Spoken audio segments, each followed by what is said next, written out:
안녕하세요, 밝은면 여러분. 링컨 대통령 머릿속에 뭐가 숨겨진 줄 아세요? 아니면 뉴욕의 그랜드 스테이션 터미널은요? 오늘 미국의 가장 잘 알려진 랜드마크에 대해 여러분은 들어본 적 없는 비밀을 밝힐 거예요. 러시모어 산에 우뚝 솟은 화강암 얼굴들 중에서 링컨 대통령의 머릿속에는 미국 역사의 중요한 문서들을 보관하기 위해 만들어진 숨겨진 방이 있어요. 원래 계획은 미국 역사에서 중요한 순간들을 더 크게 조각하는 것이었는데요. 안타깝게도 완성하기엔 너무 복잡해서 대신 기록의 전당이 채택되었어요. 그 방은 미완성인 채로 수년 동안 공사가 중단되었어요. 하지만 이 프로젝트는 90년대 말에 부활되었고 이 방은 완성되었어요. 이 숨겨진 방은 미래 세대의 미국의 이야기를 들려줄 거예요. 미국 역사의 타임캡슐이죠. 안타깝게도 관광객들은 밀실에 접근하기 너무 어려워서 들어갈 수 없어요. 그랜드 센트럴 터미널을 통해 시간에 맞춰 기차에 타기 위해 뛰어가는 사람이라면 누구나 땀을 꽤 흘려야 한다는 걸 알아요. 숨겨진 맨해튼 주민들도 역의 어딘가에서 땀을 흘리며 있을 거예요. 그랜드 센트럴 터미널이 수년 동안 테니스 클럽의 본거지였다는 사실을 아는 통근자는 거의 없어요. 주로 지역 스포츠 팬들과 기업 단체들을 위한 것이기 때문에 대부분의 사람들은 그 존재 여부도 잘 모르죠. 밴더빌트 테니스 클럽은 역의 높은 층에 위치해 있으며 전체 체육관과 풀사이즈 실내 하드코트 그리고 심지어 주니어 코트도 있어요.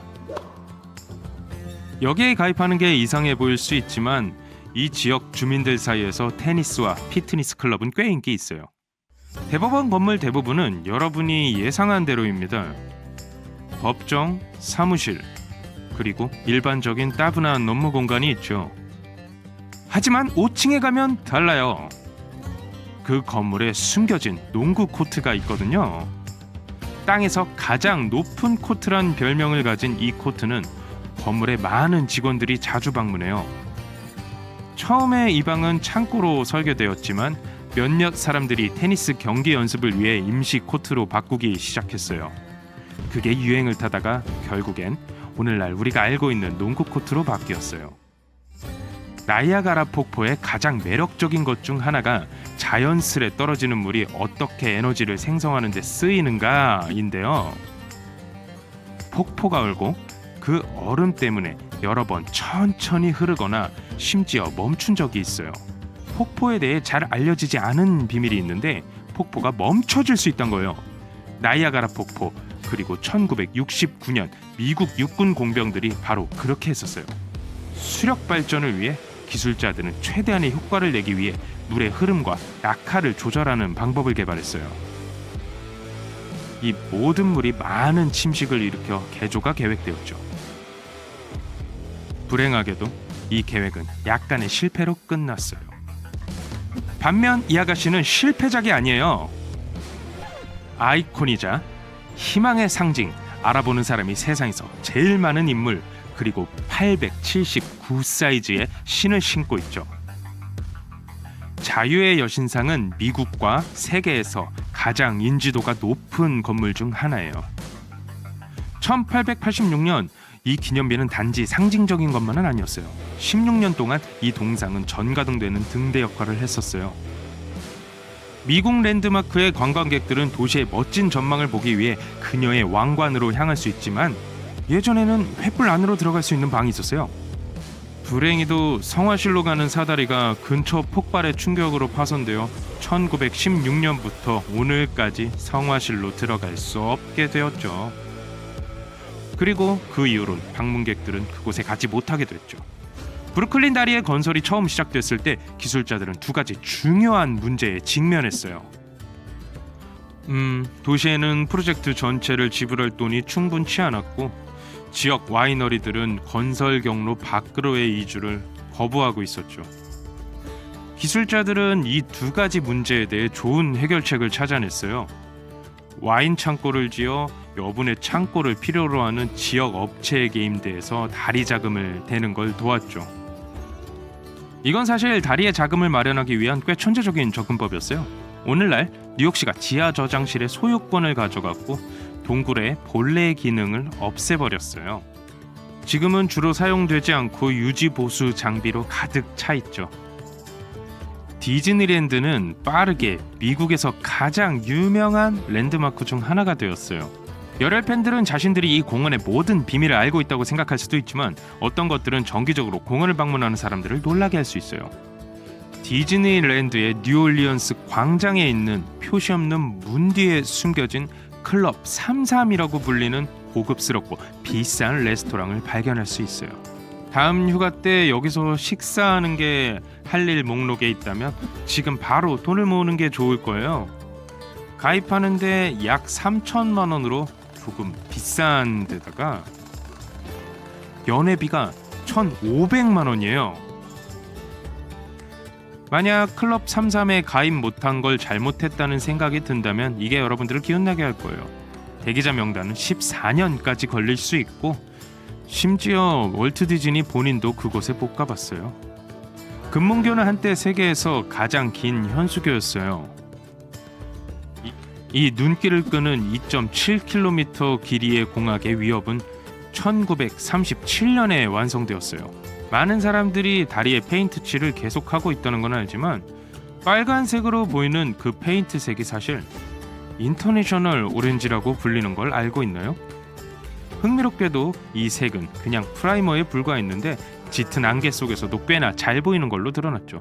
다리의 원래 색은 지나가는 배들의 시야를 극대화하기 위해 검은색의 노란 줄무늬가 제한되었었죠.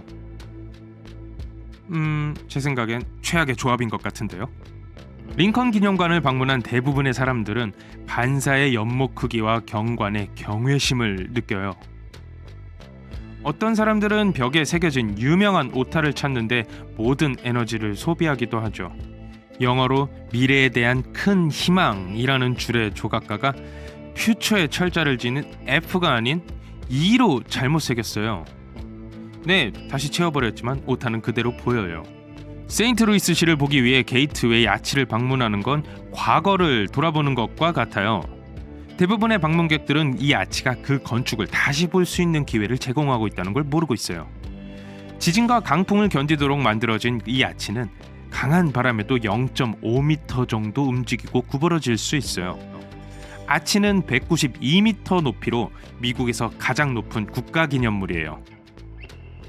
사실 폭도 192m라는 걸 아는 사람은 거의 없죠. 엄청나죠. 이 굉장한 건축물의 가장 특이한 점은 건물 자체의 이야기뿐 아니라 60만 명이 넘는 세인트루이스 사람들의 이야기가 담겨 있다는 거예요.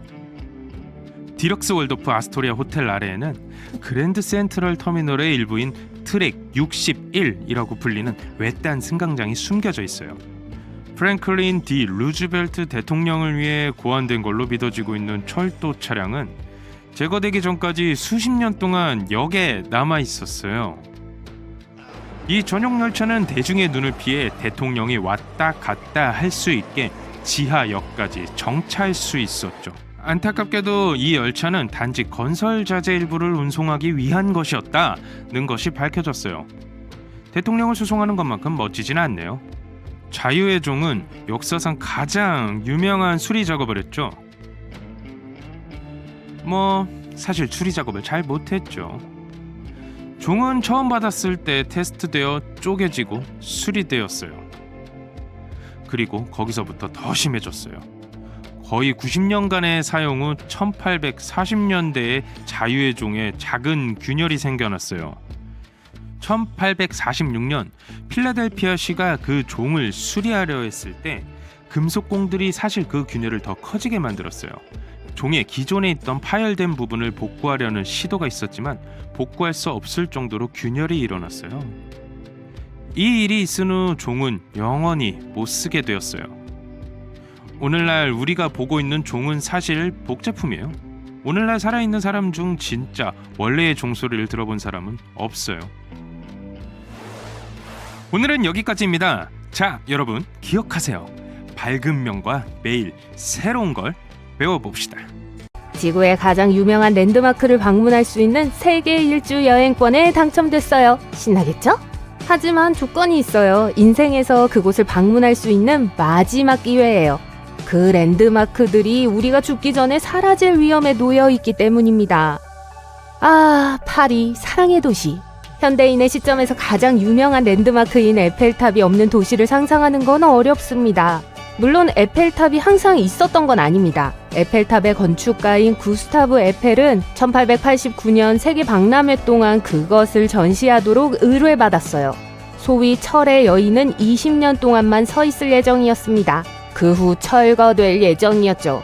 하지만 이 계획은 실행되지 않았습니다. 탑 꼭대기에 세워진 안테나가 무선 신호를 전송하기 때문에 탑이 철거되지 않았어요. 하지만 문제가 있어요. 철의 여인은 철제입니다.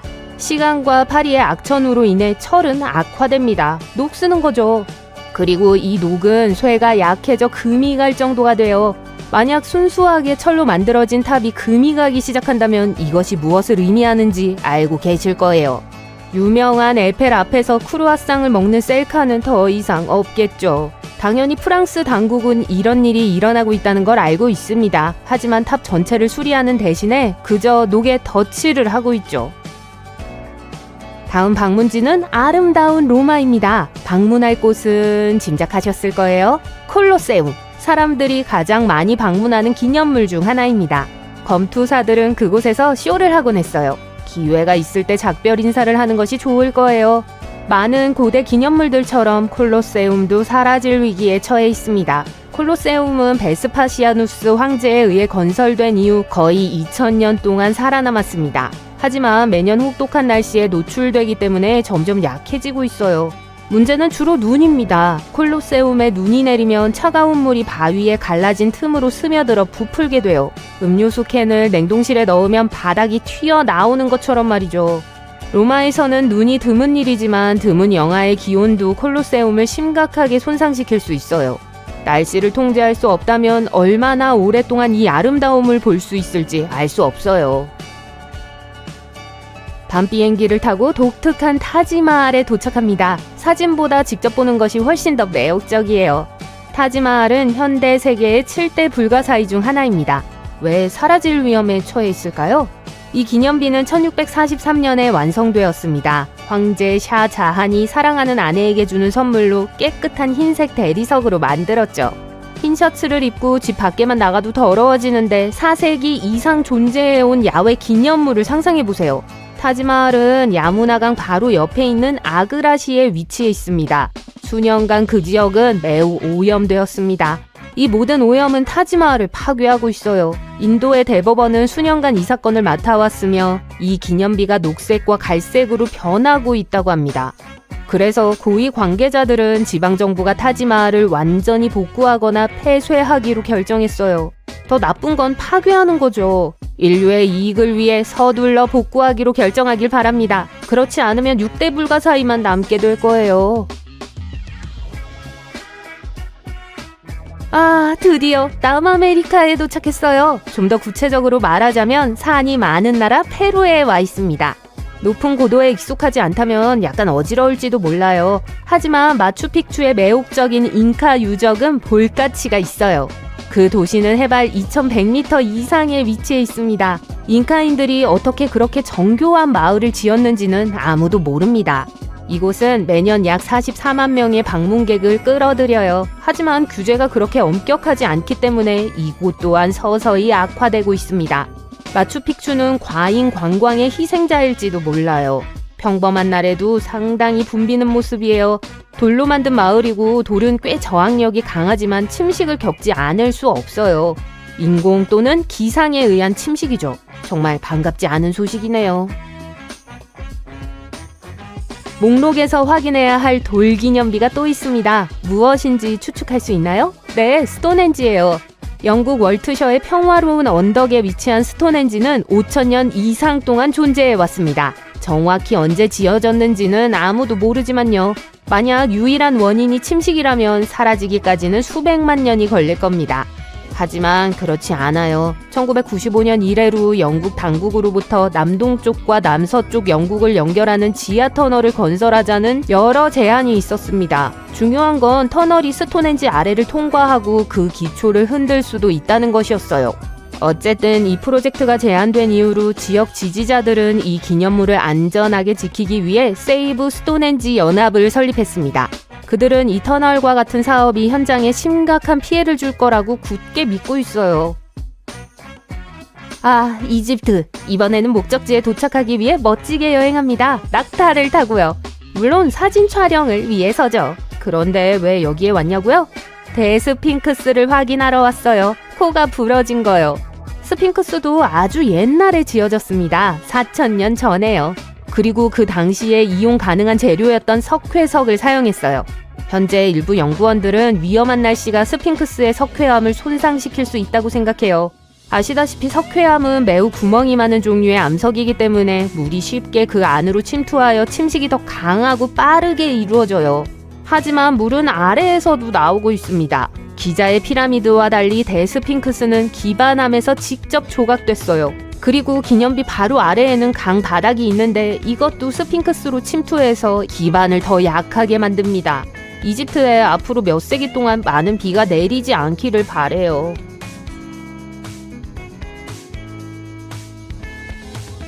사해 깊은 곳으로 잠수할 예정이에요. 수영복 챙겨 오셨겠죠?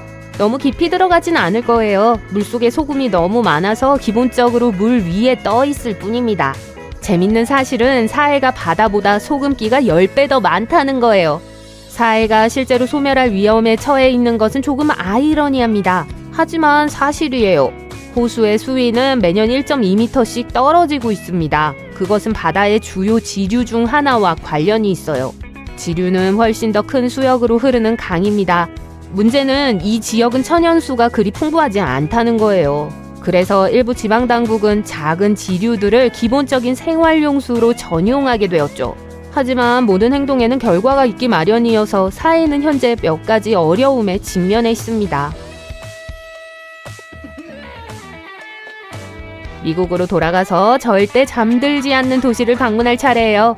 지금쯤 이 여행을 이해하셨다면 방문할 랜드마크를 이미 알고 계실 거예요. 자유의 여신상이에요. 놀라실지도 모르지만 그 유명한 자유의 여신상은 원래 구리색이었습니다. 산화로 인해 녹색으로 변했죠. 뉴욕의 혹독한 날씨에 계속 노출된다면 누구든 녹색으로 변하게 될 거예요. 연구원들은 대기오염이 산화 과정을 가속화시켜 자유의 여신상의 수명을 위협할 수 있다고 말합니다. 물론 뉴욕시는 유지 보수를 하고 있어요. 바라건대 우리가 살아있는 동안 그 동상을 계속 볼 수 있기를 바래요. 이제 집으로 돌아갈 시간이에요. 이번 여행은 정말 즐거웠습니다. 여러분도 즐거웠나요? 우리가 계속 이 장소들을 방문할 수 있길 바래요. 스톤헨지가 가장 오래된 석조 기념물 중 하나라고 생각하신다면 괴벨클리 테페를 소개해드릴게요. 안전벨트 매세요. 이 노인을 만나기 위해 튀르키예로 여행을 떠나야 하거든요. 네, 여행하기에는 너무 늙으셨어요. 농담은 그만하고 괴벨클리 테페는 터키 남동부에 위치한 고고학 유적지로 기원전 만년경 신석기 시대로 거슬러 올라갑니다. 최근 가장 오래되고 중요한 고고학적 발견 중 하나로 꼽히는 곳인데요. 이 유적지는 돌기둥으로 만든 일련의 원형 및 직사각형 구조물로 이루어져 있고 동생인 스톤헨지와 비슷하게 생겼어요.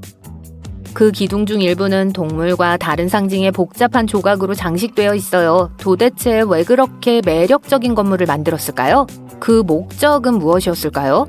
이 유적지의 목적은 아직 밝혀지지 않았지만 이 지역에 살았던 고대인들의 의식 중심지였던 것으로 추정됩니다. 괴벨클리 테페의 발견은 인류 문명의 발달에 대한 오랜 믿음의 도전장을 던졌는데 이는 복잡했던 사회가 이전에 생각했던 것보다 훨씬 일찍 출현했을 수 있음을 시사하는 것이기 때문이에요. 짐을 챙기세요. 여행은 이제 막 시작되었습니다. 다음 목적지는 마사다예요. 이스라엘의 사해가 내려다 보이는 고원에 위치한 고대 요새입니다. 저기 저 경치 좀 보세요. 멋지지 않나요? 기원전 1세기에 헤롯 대왕에 의해 지어졌습니다. 그리고 매우 똑똑하게 지어졌어요. 요새 안에는 창고, 막사, 궁전, 약 4만 세제곱미터의 빗물을 저장할 수 있는 저수조 등 다양한 시설이 있었어요. 이곳에 사는 사람들은 하루 동안 내린 강우량으로 1000명이 넘는 사람들이 2, 3년 동안 생계를 유지할 수 있다고 믿었습니다. 요새에 접근하는 길은 가파르고 구불구불한 세 개의 길로만 제한되어 있었어요. 그럼에도 불구하고 한때 이 요새는 로마에 의해 예루살렘이 점령된 후 예루살렘을 탈출한 사람들이 점령했습니다. 그들은 몇 달 동안 침략자들과 맞서 싸웠지만 결국 패배하고 말았죠. 하지만 이 사람들은 항복하지 않았습니다. 해피엔딩이라고 말할 수는 없지만 마사다의 이야기는 저항과 용기의 상징이 됐어요. 오늘날 마사다는 인기 관광 명소이자 유네스코 세계 문화유산으로 지정되어 있습니다. 다음 비행은 카르낙 신전단지를 보기 위해 이집트로 향하는 짧은 비행입니다. 카르낙은 이집트 룩소시에 위치한 거대한 고대 이집트 신전단지예요. 2000년에 걸쳐 지어졌으며 0.8제곱킬로미터가 넘는 면적을 차지하고 있습니다. 이 단지는 아몬드 로차, 즉 아문나 신을 숭배하기 위한 것으로 고대 이집트에서 가장 중요한 종교 중심지 중 하나였어요. 카르낙 사원단지는 아문 신전, 콘수 신전, 푸타 신전 등 여러 신전과 예배당, 기타 건물로 구성되어 있어요. 아문 신전은 단지에서 가장 크고 인상적인 신전으로 거대한 기둥과 동상, 기타 장식으로 꾸며져 있습니다. 카르낙 신전 단지의 가장 유명한 특징 중 하나는 스핑크스 거리로 단지 입구에서 아문 신전까지 이어지는 스핑크스 조각상이 늘어선 긴 길입니다. 또 다른 주목할 만한 특징은 21m가 넘는 134개의 기둥으로 이루어진 거대한 홀인 하이포스타일 홀이에요. 카르낙 사원단지는 인기 있는 관광 명소이자 유네스코 세계문화유산으로 지정되어 있어요. 이집트에서 가장 중요한 고고학 유적지 중 하나로 꼽히며 고대 이집트의 종교와 문화를 엿볼 수 있는 매력적인 곳입니다. 자, 이대로 다음 비행기로 이집트를 떠날 순 없어요. 조저 피라미드를 보기 전까지는요. 이 피라미드는 계단 피라미드라는 다른 이름으로도 알려져 있습니다. 이 고대 이집트 유적지는 사카라에 위치해 있어요. 이집트 역사상 가장 중요한 인물 중 한 명으로 꼽히는 건축가 이모텝이 기원전 27세기에 파라오 조세제를 위해 지었어요. 과학자들은 이 피라미드가 돌로만 지어진 최초의 기념비적인 건축물이며 초기 이집트 건축의 중요한 예라고 믿어요. 피라미드는 원래 높이가 61m에 달했으며 복잡한 건물과 안뜰로 둘러싸여 있었어요. 피라미드는 6층으로 지어졌고 각 층은 그 아래층보다 작아서 계단처럼 보이는 독특한 모양을 하고 있습니다. 피라미드는 파라오 조세제의 매장지로 사용됐고 다른 많은 중요한 관리들의 무덤이 있는 광대한 묘지로 둘러싸여 있었어요. Grateful Dead. 조세제 피라미드는 원래의 계단식 구조를 덮는 석회암 케이스를 추가하는 등 수세기에 걸쳐 여러 차례 개조 및 추가 공사를 거쳤습니다. 하지만 피라미드의 대부분은 시간이 지남에 따라 파괴됐고 오늘날에는 중앙 코어만 남아 있습니다. 그럼에도 불구하고 피라미드는 중요한 고고학적 유적지이자 이집트의 인기 관광 명소로 남아 있습니다. 자, 이제 다음으로 넘어갈 준비가 됐어요. 오늘은 최근에 발견된 유물이 하나 더 있습니다. 여리고탑은 1950년대와 1960년대 발굴을 통해 발견됐습니다. 서안지구의 여리고시에 위치한 고대 석탑이에요. 괭베클리 테페와 마찬가지로 기원전 8000년경에 만들어진 세계에서 가장 오래된 석조 구조물 중 하나로 여겨집니다. 타워의 높이는 8.5m가 넘습니다. 탑은 내부탑과 외부탑 두 개의 주요 부분으로 구성되어 있고 계단으로 연결되어 있어요. 여리고탑의 용도는 명확하지 않지만 방어용 구조물이나 망루의 역할을 한 것으로 추정됩니다. 또한 신성한 샘 근처에 위치해 있었기 때문에 종교적인 의미도 있었을 거예요. 여리고탑은 중요한 고고학적 유적지이며 인류 문명의 초기 역사에 대한 귀중한 통찰을 제공합니다. 방문객에게 개방되어 있으며 고대 역사에 관심이 있는 관광객에게 인기 있는 여행지예요. 이 고대 유적지는 넷플릭스에서도 주목을 받아 모헨조다로를 배경으로 한 영화를 제작하기도 했습니다. 이 유적지는 현재 파키스탄의 인더스 계곡 문명의 주요 중심지였어요. 모헨조다로는 고대 세계에서 가장 큰 도시 중 하나였고 전성기에는 인구가 약 4만 명이었던 것으로 추정되는데 그 당시에는 엄청난 거대 도시였을 거예요. 이 도시는 정교한 배수 및 위생 시스템을 갖춘 선진 도시 계획과 대욕장과 곡물창고와 같은 인상적인 건축물로 유명했습니다. 모헨조다로는 기원전 1900년경에 버려졌고 1920년대에 들어서야 유적이 재발견됐어요. 현재는 유네스코 세계문화유산이자 고대 남아시아 문명 연구의 중요한 고고학적 유적지로 지정되어 있습니다. 우리는 아주 인상적인 역사를 가진 작은 나라로 향하고 있습니다. 몰타에 오신 걸 환영합니다. 간티아 사원은 지중해의 고조섬에 위치한 신석기 시대 유적지예요. 기원전 3600에서 3200년경에 지어진 세계에서 가장 오래된 독립 구조물 중 하나라고 해요. 사원은 2개의 거석 구조물로 이루어져 있고 각각 여러 개의 방과 제단이 있습니다. 간티아라는 이름은 몰타어로 거인의 탑이라는 뜻인데 거인만이 이런 거대한 건축물을 지을 수 있다고 믿었기 때문이랍니다. 이 사원은 종교적 목적으로 사용된 것으로 추정되며 선사시대 건축의 중요한 예로 여겨지고 있어요.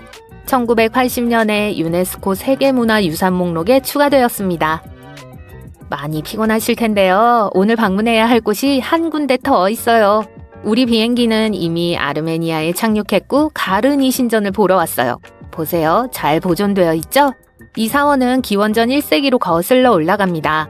티리다테스 1세 왕이 태양신 미르에게 헌정하기 위해 지은 신전이에요. 안타깝게도 17세기에 이 지역에서 흔히 발생하는 지진으로 사원이 파괴되었지만 이후 20세기에 재건됐어요. 오늘날에는 인기 관광 명소이고 유네스코 세계문화유산으로 등재되어 있습니다. 불이야 불. 모두들 침대에서 일어나 거리로 뛰쳐나오는데 도시 전체가 활활 타고 있어요. 1871년 시카고 대화재가 막 시작되었어요. 이틀 내내 상업지역을 포함해 시카고에는 재와 연기, 화염 외엔 아무것도 보이지 않았어요. 화재는 6.5km까지 퍼지면서 약 2,384억 원의 피해를 입혔어요. 대화재가 어떻게 시작되었는지 그 누구도 정확히는 모르지만 어떤 이론에 의하면 헛간에 있는 소가 랜턴을 발로 차 넘어뜨려 그게 도시로 빠르게 퍼져나간 거라고 해요. 다른 이론으론 전형적인 인재 또 심지어 하늘에서 떨어지는 유성이 거대한 화재를 시작했다고 해요. 문제는 19세기 후반에 모든 대도시 지역들이 거의 전부 나무로 만들어져 있었단 거예요. 역사를 통틀어 우리 조상들은 나무를 피난처, 배, 수레, 그리고 일상용품들을 만드는 데 사용했는데 나무가 말 그대로 사방에 널려 있었기 때문이에요. 조리기구, 바퀴, 도구, 가구까지 모든 것이 나무 소재였죠. 그 당시 시내를 돌아다니는 건 오늘날의 일반 도시처럼 혼잡하진 않았을 거예요. 대화재 이후 건물들은 대부분 강철과 콘크리트로 만들어졌어요. 중국에는 가장 오래되고 높은 목재 건물 또는 목조 고층 빌딩이 있어요. 이건 거의 1000년 전에 만들어졌는데 높이가 67m예요. 23층짜리 건물과 맞먹죠. 여러 번 복원되어 오늘날에도 여전히 서 있어요. 이건 약 7번의 큰 지진에서 살아남았어요. 하지만 이런 구조물이 오늘날에도 여전히 우뚝 서 있다고 해서 우리가 뜬금없이 나무로 된 고층 빌딩을 지을 수 있다는 건 아니에요. 오늘날 유럽과 미국에는 강철과 콘크리트가 솟은 이후에 지어졌음에도 불구하고 많은 높은 목조 건물들이 존재해요. 하지만 높이는 단 8층에서 13층 사이예요. 초고층 빌딩이라고 불리기엔 역부족이죠. 일본은 W350 프로젝트라고 불리는 335m 이상의 목재 고층 빌딩을 지을 계획이에요. 2041년에 완공할 계획인데 현대 도시를 나무로 된 동화의 나라로 바꿀 거예요. 건물은 90%의 가공 목재와 10%의 강철로 만들어질 거예요. 그리고 일반 나무로 만들어지진 않을 거예요. 그들은 목재 집성재 또는 CLT, 즉 많은 나무 판자들을 서로 접착시켜 붙여 강철보다도 더 단단한 근 판자로 만든 재료를 사용할 거예요. 하지만 목재 구조물들은 화재에 취약해요. 시카고 대화재 당시에는 빔에 적용할 내화 코팅이 없었어요. 강철 구조물에도 이런 코팅은 있어요. 그리고 오늘날의 빔은 과거의 빔과 같지 않을 거예요. 튼튼하고 크죠. 너무 커서 극도로 높은 온도에도 불이 붙지 않죠.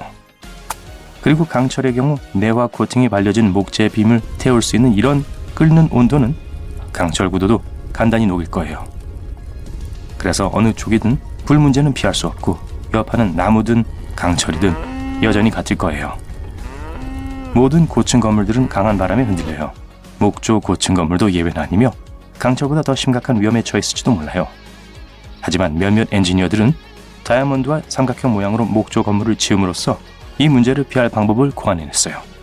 삼각형은 본래 직사각형보다 더 안전한 기반을 가질 수 있어요.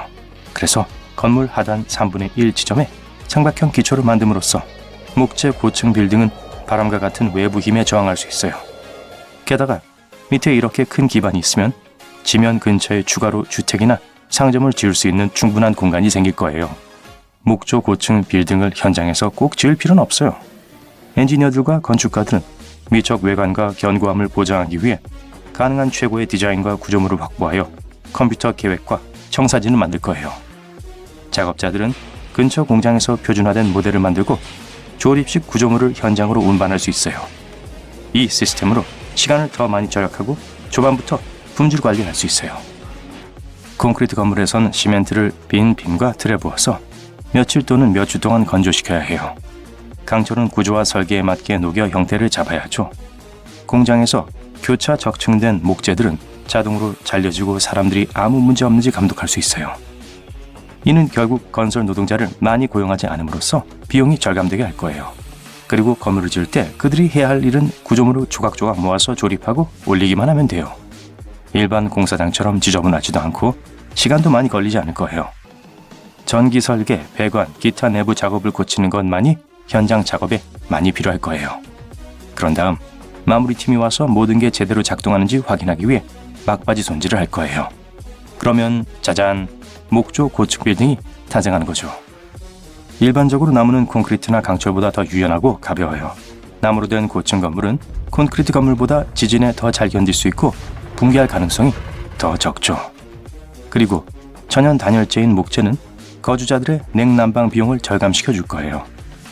강철과 콘크리트는 나무에서 자라지 않지만 목재는 자라죠. 그리고 걱정 마세요. 삼림 파괴를 하지 않는 한 목재는 줄지 않을 거예요. 사람들은 전 세계 숲의 1% 미만을 사용해요. 엔지니어와 건축가들은 건축을 목적으로 한 특별한 목재 농장을 갖추게 될 거예요. 하지만 만약 세계가 내일의 건물을 나무로 바꾸기로 결정한다면 대규모 산립 벌채로 우리의 숲에 극심한 재앙이 초래될 거예요. 몇몇 연구원들에 따르면 강철을 나무로 대체하는 건 매년 숲에 약 40%의 영향을 미칠 수 있다고 해요. 그걸론 매년 새로 자라는 나무들을 보상할 수는 없을 거예요. 주변에 목조 건물이 있으면 탄소 혜택에 도움이 될 거예요. 강철과 콘크리트를 생산하는 것보다 더 적은 에너지가 들죠.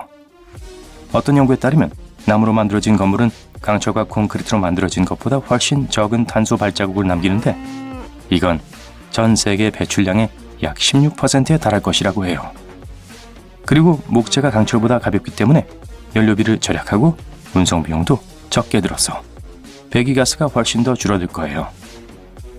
이런 것들은 사람들이 정말로 변화를 원한다면 계획하고 실행하는 데 수십 년이 걸릴 거예요. 사람들이 철제 건물로 바꾸기 시작했을 때 모두들 이것의 이점을 알아차리기 시작했죠. 장기적으로 보면 나무는 썩어서 수분을 흡수하고 방출해 구조물을 손상시킬 수 있어요. 어떤 사람들은 플라스틱을 거친 가루로 만들어 원하는 대로 모양을 만들어서 새로운 집을 짓는 데 재활용 플라스틱을 선택했어요. 그들은 빔, 블럭, 벽돌 그리고 기둥을 만들었어요. 남아메리카의 한 무리의 사람들이 대부분 재활용 플라스틱으로 만든 침실이 2개 있는 작은 집을 지음으로써 이미 이걸 실행하고 있어요. 만드는데 저렴하고 쓰레기도 없을 수 있고 4명이서 만드는데 5일밖에 안 걸려요. 언젠간 재활용 쓰레기로 만들어진 고층 빌딩을 볼 수 있을지도 몰라요. 그리고 어쩌면 쓰레기로 만들어진 도시 전체도요. 예멘에는 세계에서 가장 오래된 대도시로 알려진 작은 도시가 있어요. 사막 한가운데서 지역 주민들은 나무가 풍부하지 않은 곳에서 몸을 피할 방법을 찾아야 했어요. 사막의 맨하탄으로 불리는 쉬밤은 며칠 동안 태양 아래에서 구워진 비옥한 흙, 건초, 물로 만들어진 벽돌로 지어졌어요. 이 도시는 과거에 캐러밴을 타고 온 많은 여행객들에게 휴게소 같은 곳이었죠. 대부분의 건물이 7층 높이고 1층에는 가축과 농작물을 보관하는 데 쓰였어요. 위층은 사기와 새로운 사람들을 대접하기 위한 곳이었죠. 진흙집은 자연 냉장고예요. 진흙은 열을 쫓아내고 내부에 시원한 공기를 가두죠. 최초의 철근 콘크리트 고층 빌딩은 1903년 오하이오주 신시내티에서 지어졌어요. 16층 높이였는데 하룻밤을 버틸 거라고조차 생각하지 못했죠. 사람들은 그게 무게 때문에 무너질 거라고 생각했어요. 또 다른 사람들은 건물이 넘어갈 거라고 생각했죠. 사람들이 지지기둥을 치웠을 때 한 지역 기자는 건물이 무너지는 모습을 기록하기 위해 밤새 깨어 있었어요. 하지만 모두들 들렸었죠. 여러분은 지금 사우디아라비아의 광활하고 텅 빈 사막 한가운데에 서 있습니다. 그 허벌판 한가운데 거울로 비친 2개의 거대한 마천루가 나란히 완벽하게 평행하게 솟아있어요. 단순한 공상과학 컨셉이 아니에요. 사우디아라비아에서 가장 대담한 도시 프로젝트의 중심인 더 라인입니다. 현재 사우디아라비아는 이미 세계에서 가장 야심찬 건축물의 본고장입니다. 리야드의 킹 압둘라 금융지구부터 메카의 상징적인 아브라즈 알 베이트 타워까지 사우디는 수년 동안 열심히 일해왔죠. 더 라인은 그들만의 리그에 속합니다. 2021년에 발표되었으며 사람들이 생활하고 일하고 환경과 상호작용하는 방식을 재정의하기 위해 설계된 5천억 달러 규모의 메가 프로젝트인 네옴이라는 국가의 미래를 위한 더 큰 비전의 일부입니다. 잘못될 게 뭐가 있겠어요. 글쎄요, 이 야심찬 프로젝트의 오랜 최고 경영자였던 나드미 알 나스르가 최근 퇴사했습니다. 의심스러운데요. 얼마 지나지 않아 발표된 네옴의 성명에서 그가 떠난 이유에 대해 그럴듯한 설명을 제시하지 않았기 때문에 더욱 그렇습니다. 당시 라인 프로젝트는 원래 약 2천억 달러의 비용이 들 것으로 예상되었습니다. 하지만 2024년이 되자 그 수치는 무려 2조 달러로 치솟았습니다. 사우디아라비아 전체 GDP의 약 2배에 달하는 금액이에요. 그리고 독립적인 전문가들에게 물어본다면 이보다 더 많은 비용이 들 수도 있다고 해요. 처음에는 약 16km의 프로젝트를 건설해서 2030년까지 150만 명이 거주할 수 있도록 하는 것이 계획이었습니다. 하지만 지금은 기대치가 훨씬 더 낮아졌습니다. 2030년까지 완공할 수 있는 거리는 2.4km에 불과하고 거주 인구는 30만 명도 채 되지 않을 것으로 예상돼요. 이 프로젝트는 진행 과정에서 많은 문제를 겪었어요. 엔지니어링 문제와 관리 문제로 인해 큰 지연이 발생했고 진행 속도도 기대만큼 빠르지 않았습니다. 그럼 이제 더 라인이 정확히 무엇인지 알아볼까요? 더 라인은 말 그대로 500m 높이의 2개의 고층 빌딩이 평행하게 나란히 서 있는 도시예요. 이는 세계에서 가장 높은 마천루를 모두 합친 것보다 더 높은 높이입니다.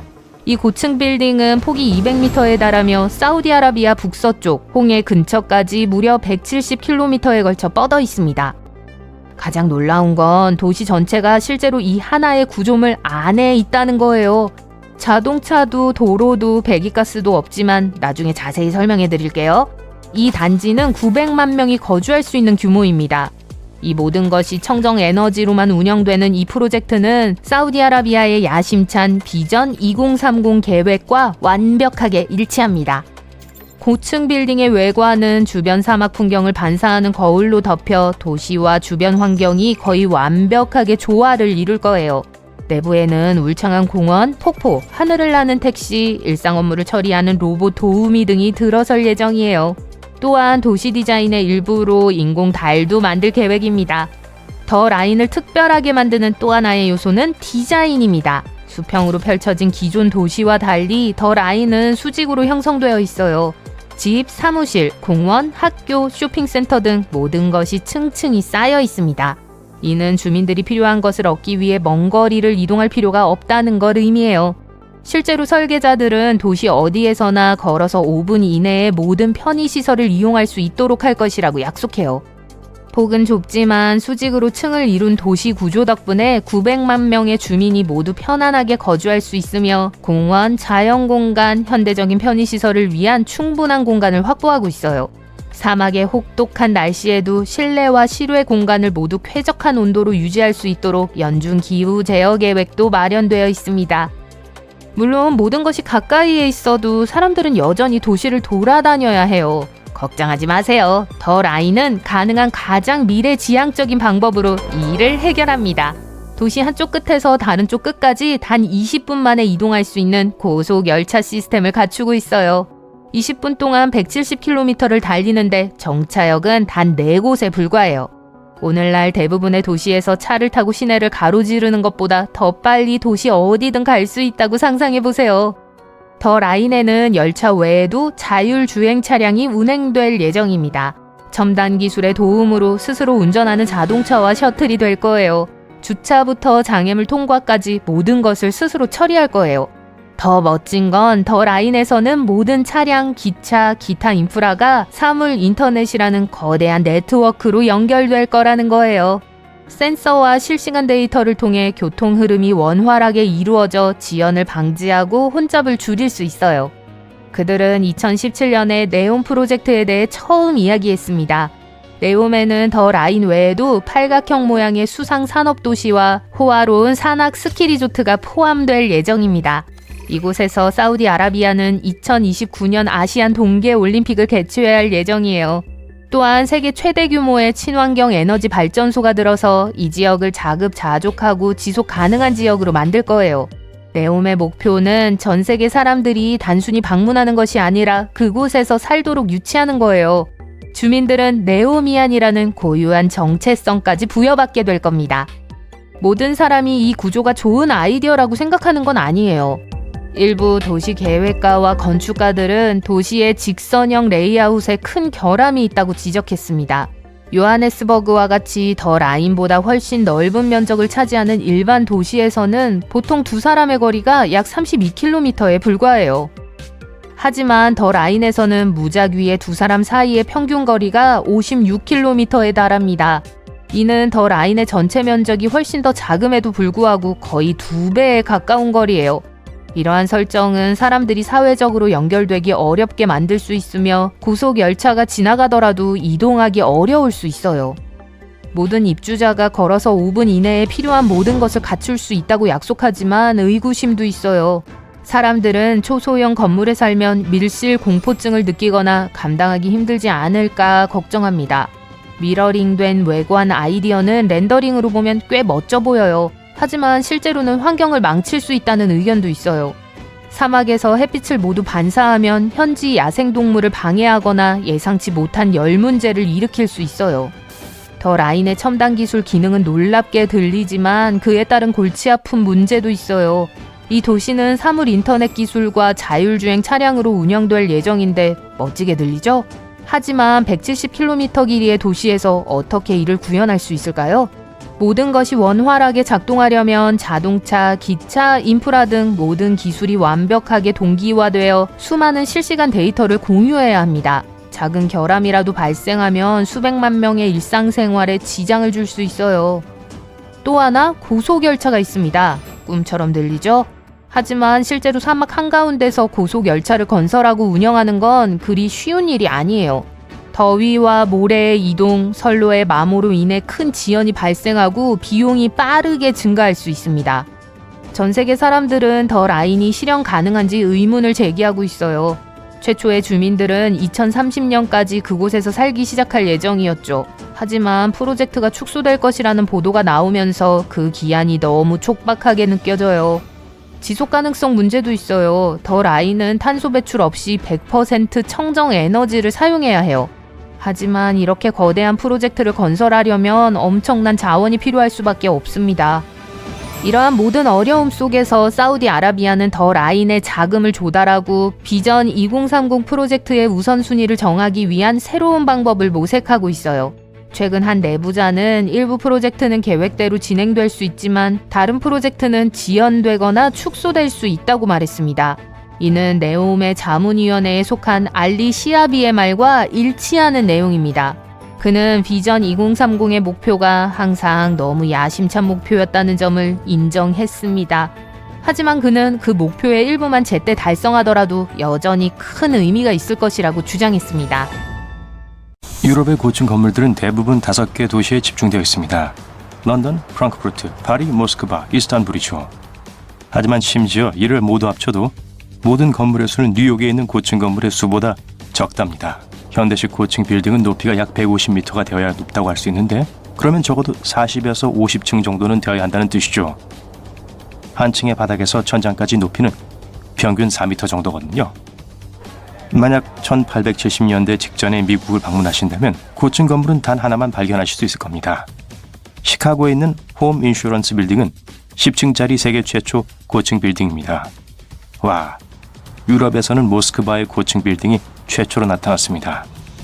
이름은 세븐 시스터즈였고 1900년대 중반에 지어졌습니다. 북미에서는 점점 더 많은 고층 건물들이 지어지기 시작했습니다. 도시 인구가 너무 많았기 때문이었어요.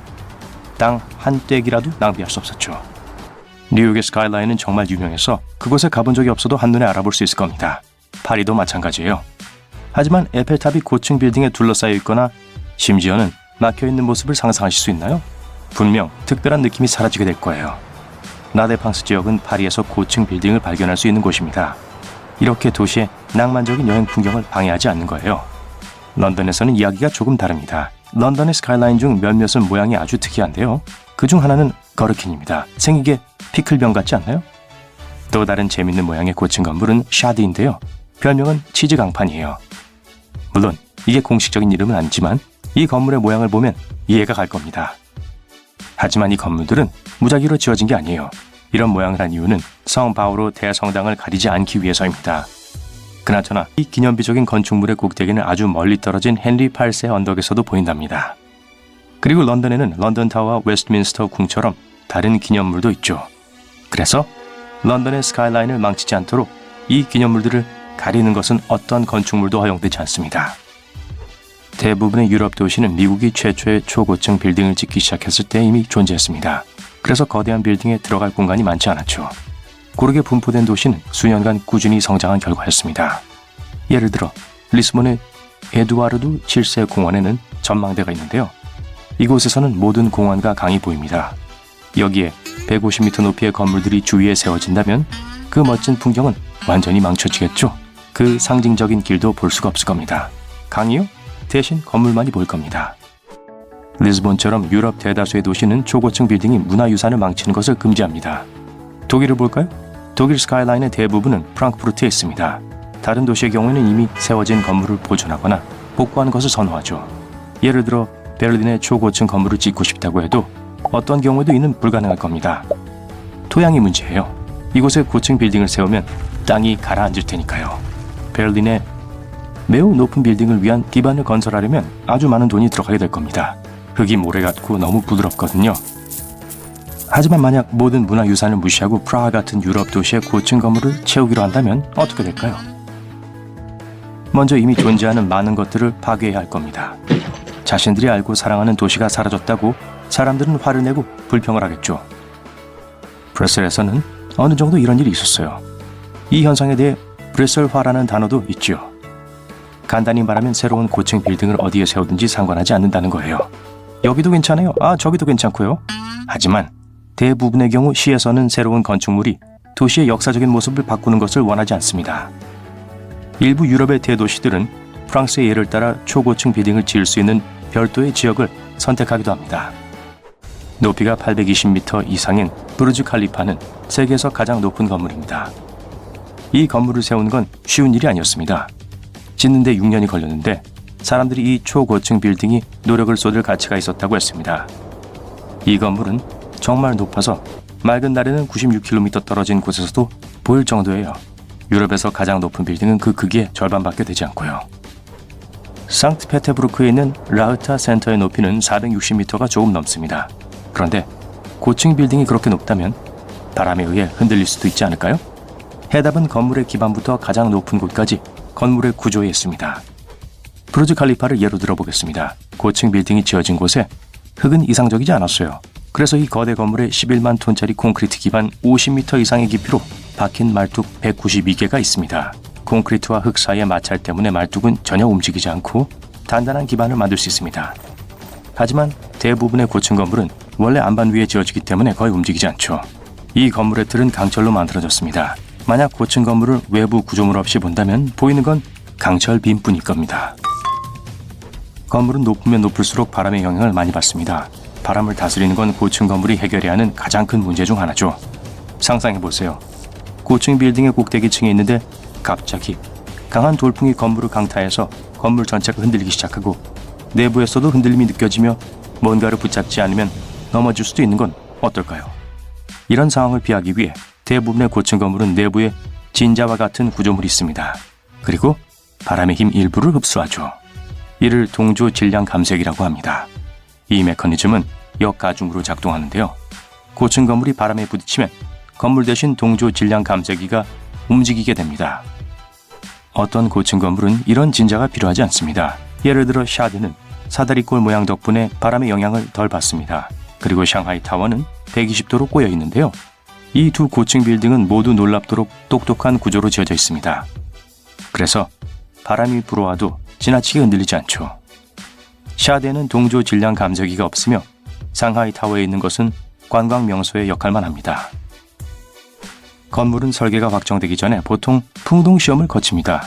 모형 도시에 새로운 초고층 건물을 세우고 시험을 하는 거죠. 전문가들은 바람을 켜고 실제 상황을 시뮬레이션 해봅니다. 예를 들어 모형 고층 건물이 시험 중에 바람의 압력에 의해 부서진다면 현실에서도 건물은 전복될 가능성이 있습니다. 위쪽에서 부는 바람은 너무 강해서 풍력 터빈 같은 것을 활용할 수도 있습니다. 바레인 월드센터에는 건물 바로 한가운데에 터빈이 3개 있습니다. 다른 건물에도 있죠. 예를 들어 스트라스타 SE1에는 풍력 터빈이 맨 위에 있습니다. 하향 효과라는 현상이 있는데요. 이는 바람이 고층 건물 근처에서 가속화되는 것을 말합니다. 강한 돌풍이 고층 빌딩을 강타하면 바람은 위쪽으로, 건물 옆쪽으로, 거리 쪽으로 밀려 내려갑니다. 그래서 바람 부는 날 아주 높은 건물을 지나다 보면 바람에 밀려 길을 걷게 될 수 있는 거예요. 하지만 예를 들어 네모난 모퉁이의 고층 건물이 서로 나란히 세워져 있다고 해보죠. 그러면 길을 통해 바람을 통과시킬 수 있을 거예요. 이는 특히 바람이 많이 부는 날에는 작은 허리케인을 만들 수 있습니다. 한 연구에서는 주인이 해체하려고 하는 것 중 가장 높은 건물 100개를 조사한 적이 있습니다. 그리고 건물 대부분은 평균 수명이 42년밖에 되지 않는다는 것을 밝혀냈어요.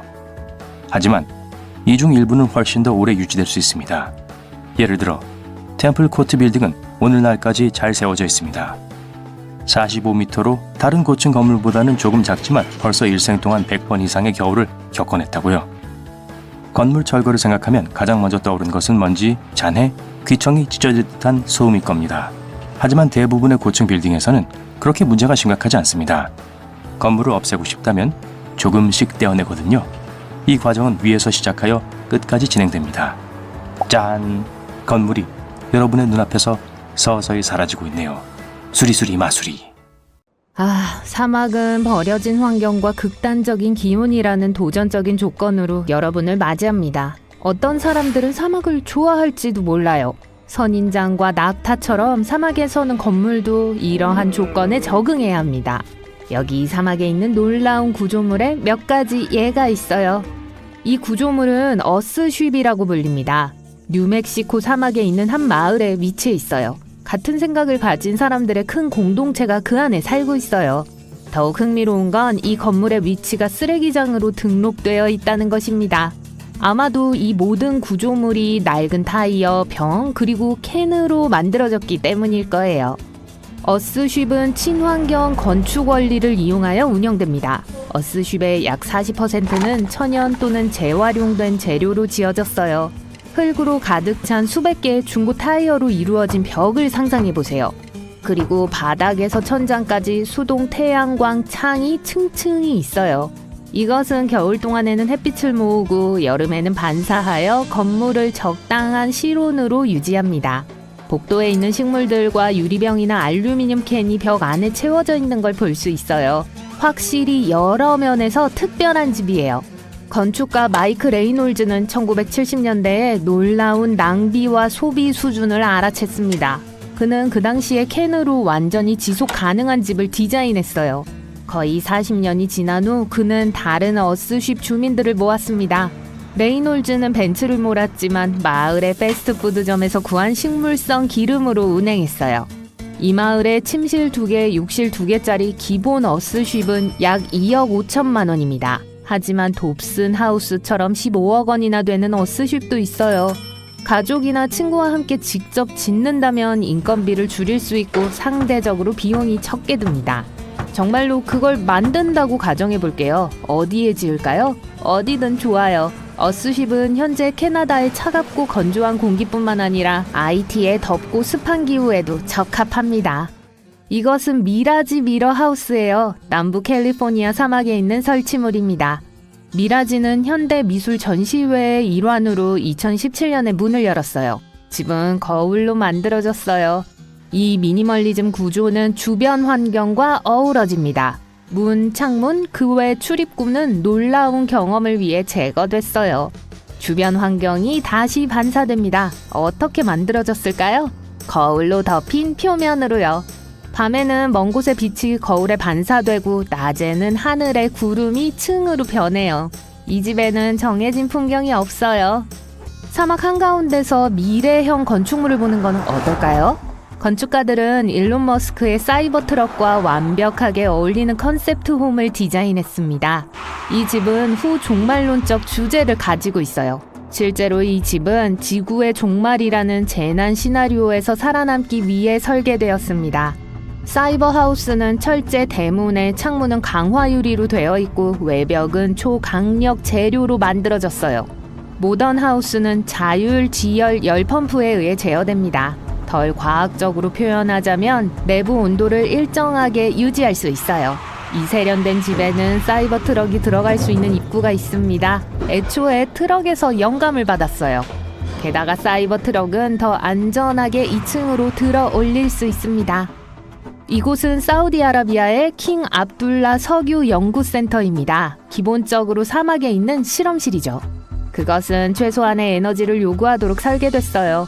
이 건축물은 벽과 천장에 무늬로 기하학적인 형태의 지역 전통을 담고 있습니다. 다음 목적지는 남아프리카에 있는 스와트버그 하우스예요. 이건 스와트버그 산 근처에 위치해 있지만 너무 흥분하지는 마세요. 카루 사막의 가장자리에 있어요. 침실이 4개인 아파트입니다. 특별한 온도 조절 시스템을 가지고 있어요. 이 시스템은 여름에는 더위를 막고 겨울에는 태양열을 가두어 작동합니다. 지금 보시는 것은 말리의 젠네 그랜드 모스크입니다. 이 모스크는 높이가 16m예요. 이것이 놀라운 이유는 막대기와 사막에서 발견되는 진흙과 다른 자연 원소들의 특별한 혼합으로만 만들어졌기 때문입니다. 페트라는 요르단 사막에 숨겨진 고대 도시입니다. 이 구조물은 빨간색, 흰색, 그리고 분홍색 3 절벽면에 직접 조각됐어요. 사막 근처의 협곡과 산 사이에 위치해 있습니다. 그곳은 수년 전 무역 중심지였어요. 이미 재무부의 인상적인 정면의 사진을 본 적이 있을 거예요. 이 구조물은 여전히 많은 미스테리를 담고 있어요. 우선 과학자들은 수천 년 전에 나바테아인들이 어떻게 그런 구조를 만들 수 있었는지 설명하지 못합니다. 사막 한가운데에 페트라와 비슷한 구조를 가진 또 다른 신비로운 장소가 있다는 걸 알고 있었나요? 마다인 살레는 나바테아 왕국의 제2의 수도와 같았어요. 우리가 풀어야 할 또 하나의 비밀을 남겼습니다. 이곳에는 100개 이상의 장식된 무덤과 1000개 이상의 기념비가 없는 무덤이 있어요. 게다가 비문과 동굴벽화도 없고 역시 사암으로 둘러싸여 있습니다. 이 나무 판잣집은 한때 우체국이었습니다. 이 구조물은 몽골의 텐거 사막에 있어요. 주위에는 아무것도 없어요. 외로운 구조물 곁에는 모래뿐입니다. 그 건물은 겨우 15평방미터예요. 추측할 수 있듯이 방문객이 별로 많지 않아요. 35년 이상 동안 버려졌습니다. 어느 날 한 여성이 그 건물을 발견했을 때 그 운명은 바뀌었습니다. 장과 그녀의 친구가 아이디어를 냈습니다. 실제로 그곳을 방문하지 않고 세계에서 가장 외로운 우체국에서 편지와 엽서를 보내기를 원하는 기업들과 사람들에게 연락할 계획이었어요. 그건 성공적이었어요. 우체국은 방문객이 직접 방문하는 일은 거의 없지만 온라인에서는 분주해요. 2021년 12월에만 사막 우체국에서 2만 통 이상의 편지와 엽서가 발송되었습니다. 그곳은 가장 가까운 도로에서 약 10km 떨어져 있어요. 우체국의 트럭이 편지를 모아 배달을 위해 길을 떠납니다. 결국 전 세계로 배송됩니다. 사우디아라비아의 두 번째 여행지는 킹 압두라지즈 세계 문화센터입니다. 이 건물은 흥미로운 디자인을 가지고 있어요. 이 복잡한 구조를 만드는데 거의 10년이 걸렸어요. 98m 높이의 탑은 그 외관으로 돋보입니다. 스톤메터스 파빌리온은 팔레스타인의 석조 건축물입니다. 이 구조물은 면적이 60평방미터에 달합니다. 서로를 지탱하는 300개의 서로 맞물린 돌로 만들어졌어요. 거대한 그릇처럼 보이는 오목한 지붕은 빗물을 모으도록 설계되었습니다. 이 구조물은 이란에 있어요. 흥미롭게도 이란의 증발 속도는 세계 평균보다 3배 더 빠릅니다. 그래서 이 그릇과 같은 디자인은 매우 유용해요. 물이 증발하기 전에 전체가 하나의 덩어리를 형성할 수 있는 방식으로 물을 포착합니다. 지붕 시스템의 외부 껍질은 빗물을 모으고 추가적인 그늘도 제공해요. 그것은 공기를 자유롭게 움직이게 해서 양쪽 지붕을 위한 냉각 메커니즘처럼 설계됐습니다. 이집트의 에코로지가 다음 목적지입니다. 이 프로젝트는 사막이 내려다 보이는 곳에 지어졌으며 햇빛에 구운 벽돌과 야자나무와 같은 현지에서 구할 수 있는 재료를 사용하여 건설됐어요. 건물은 전통적인 건축의 한 예입니다. 실내를 시원하게 유지하기 위해 공기를 들여보내는 물대야가 있어요. 언급해야 할 중요한 건축물은 칠레의 CID 인터프리테이션 센터입니다. 칠레의 아타카마 사막은 최고의 관광지 중 하나예요. 관광객들을 돕기 위해 건축가들은 풍력 발전 시설의 일부로 방문객 센터를 설계했습니다. 이곳에서는 추운 겨울에도 사람들이 춥지 않아요. 왜냐하면 큰 창문이 태양열 난방을 최대한 활용하기 때문이죠. 더욱 흥미로운 건 건물이 밤에 완전히 어두워지도록 설계되었다는 겁니다. 어쩌다 우연히 그 건물에 부딪혔다고 상상해보세요. 검은 사막 하우스는 별을 존중하는 건물입니다. 밤이 되면 이 건물은 완전히 어두워져요. 밤이면 사라져서 별들이 더 두드러지게 보여요. 여러분이 알고 있는 신비한 사막 건축물이 이 목록에서 빠져 있나요? 댓글로 알려주세요. 인적이 드문 해변에 딱 좋은 곳에 막 도착했어요. 너무 조용해서 졸리네요. 하지만 눈을 뜨자마자 놀라게 돼요. 잠깐만, 방금 해안에 떠밀려온 게 진짜 집인 거야? 공상과학 소설의 시작처럼 들릴지 모르지만 엘살바도르의 이 해변 근처에 산다면 그렇게 들리지 않을 거예요. 거기엔 해안으로 밀려온 것 같은 신비로운 버려진 집이 있어요. 어떻게 이 빌라가 여기까지 오게 된 거죠? 아무도 모르게 여기 있은 지 얼마나 됐죠? 이 불가사의한 건축물은 엘살바도르의 수도 산살바르도에서 남쪽으로 74km 떨어진 곳에 있어요. 현지인들은 그 건물이 푸에토 벤투라라는 호텔이었다고 해요. 이게 지어졌을 때 제일 인기 있던 게 바다에 정말 가까웠다는 사실이었어요. 불행하게도 그 뒤에 설계는 잘 되어 있지 않았어요. 이 모든 건 지역 주민들이 공사를 시작하기 위해 어떠한 공식적인 허가도 필요하지 않았기 때문이에요. 호텔은 물에 너무 가까웠고 위험하게 요소에 노출되었어요. 로마 양식의 빌라는 이제 썰물 때 바다의 가장자리에서 불과 15m 떨어져 있었어요. 나중에 조수가 1층을 소금물로 채우기 때문에 아침에만 접근할 수 있어요. 지금 남아있는 호텔은 2층짜리 폐허 같아 보여요. 앞쪽은 로마 양식 기둥이 있어 아주 인상적이에요. 2층에는 넓은 창문도 있어요. 아직도 철 구조물들의 일부와 2층으로 가는 입구였던 것의 잔해를 볼 수 있어요. 건물 꼭대기에는 관람석이 몇 개 있어요. 가끔 관광객들이 이용하기도 하죠. 점점 더 많은 사람들이 이 지역을 둘러보고 사진을 찍어요. 비록 이 건물이 확실히 오르기엔 안전하지 않지만 말이에요. 현재 위치에 얼마나 오래 있었는지에 대한 정보가 거의 없어요. 하지만 일부 현지인들은 적어도 20년 이상 그곳에 있었다고 했어요. 2021년 틱톡 유저에게 발견되기 전까진 수년간 현지의 비밀로 남아 있었어요. 하지만 그게 이 질문에 대한 답이 되진 않죠. 호텔이 어떻게 완전히 다른 위치에 있게 되었을까요? 여기서부터 일이 어렴풋해져요. 몇몇 지역 주민들은 그 건물이 수십 년 전에 버려졌다고 하는 반면 다른 사람들은 1998년 허리케인 미치가 이 지역을 강타한 후 버려진 거라고 주장해요. 허리케인 미치는 중앙아메리카를 강타한 가장 위험한 기상현상 중 하나였어요. 폭풍 동안 바람은 시속 290km로 이동했어요. 그리고 허리케인 자체는 약 15시간 동안 지속되었어요. 또한 홍수와 많은 위험한 산사태를 발생시킨 엄청난 양의 강우의 원인이었죠. 해안선에 너무 가깝게 지어져서 예전의 호텔은 극한의 날씨 조건에서 살아남을 가능성이 거의 없었어요. 그래서 말 그대로 자리가 옮겨진 걸 거예요.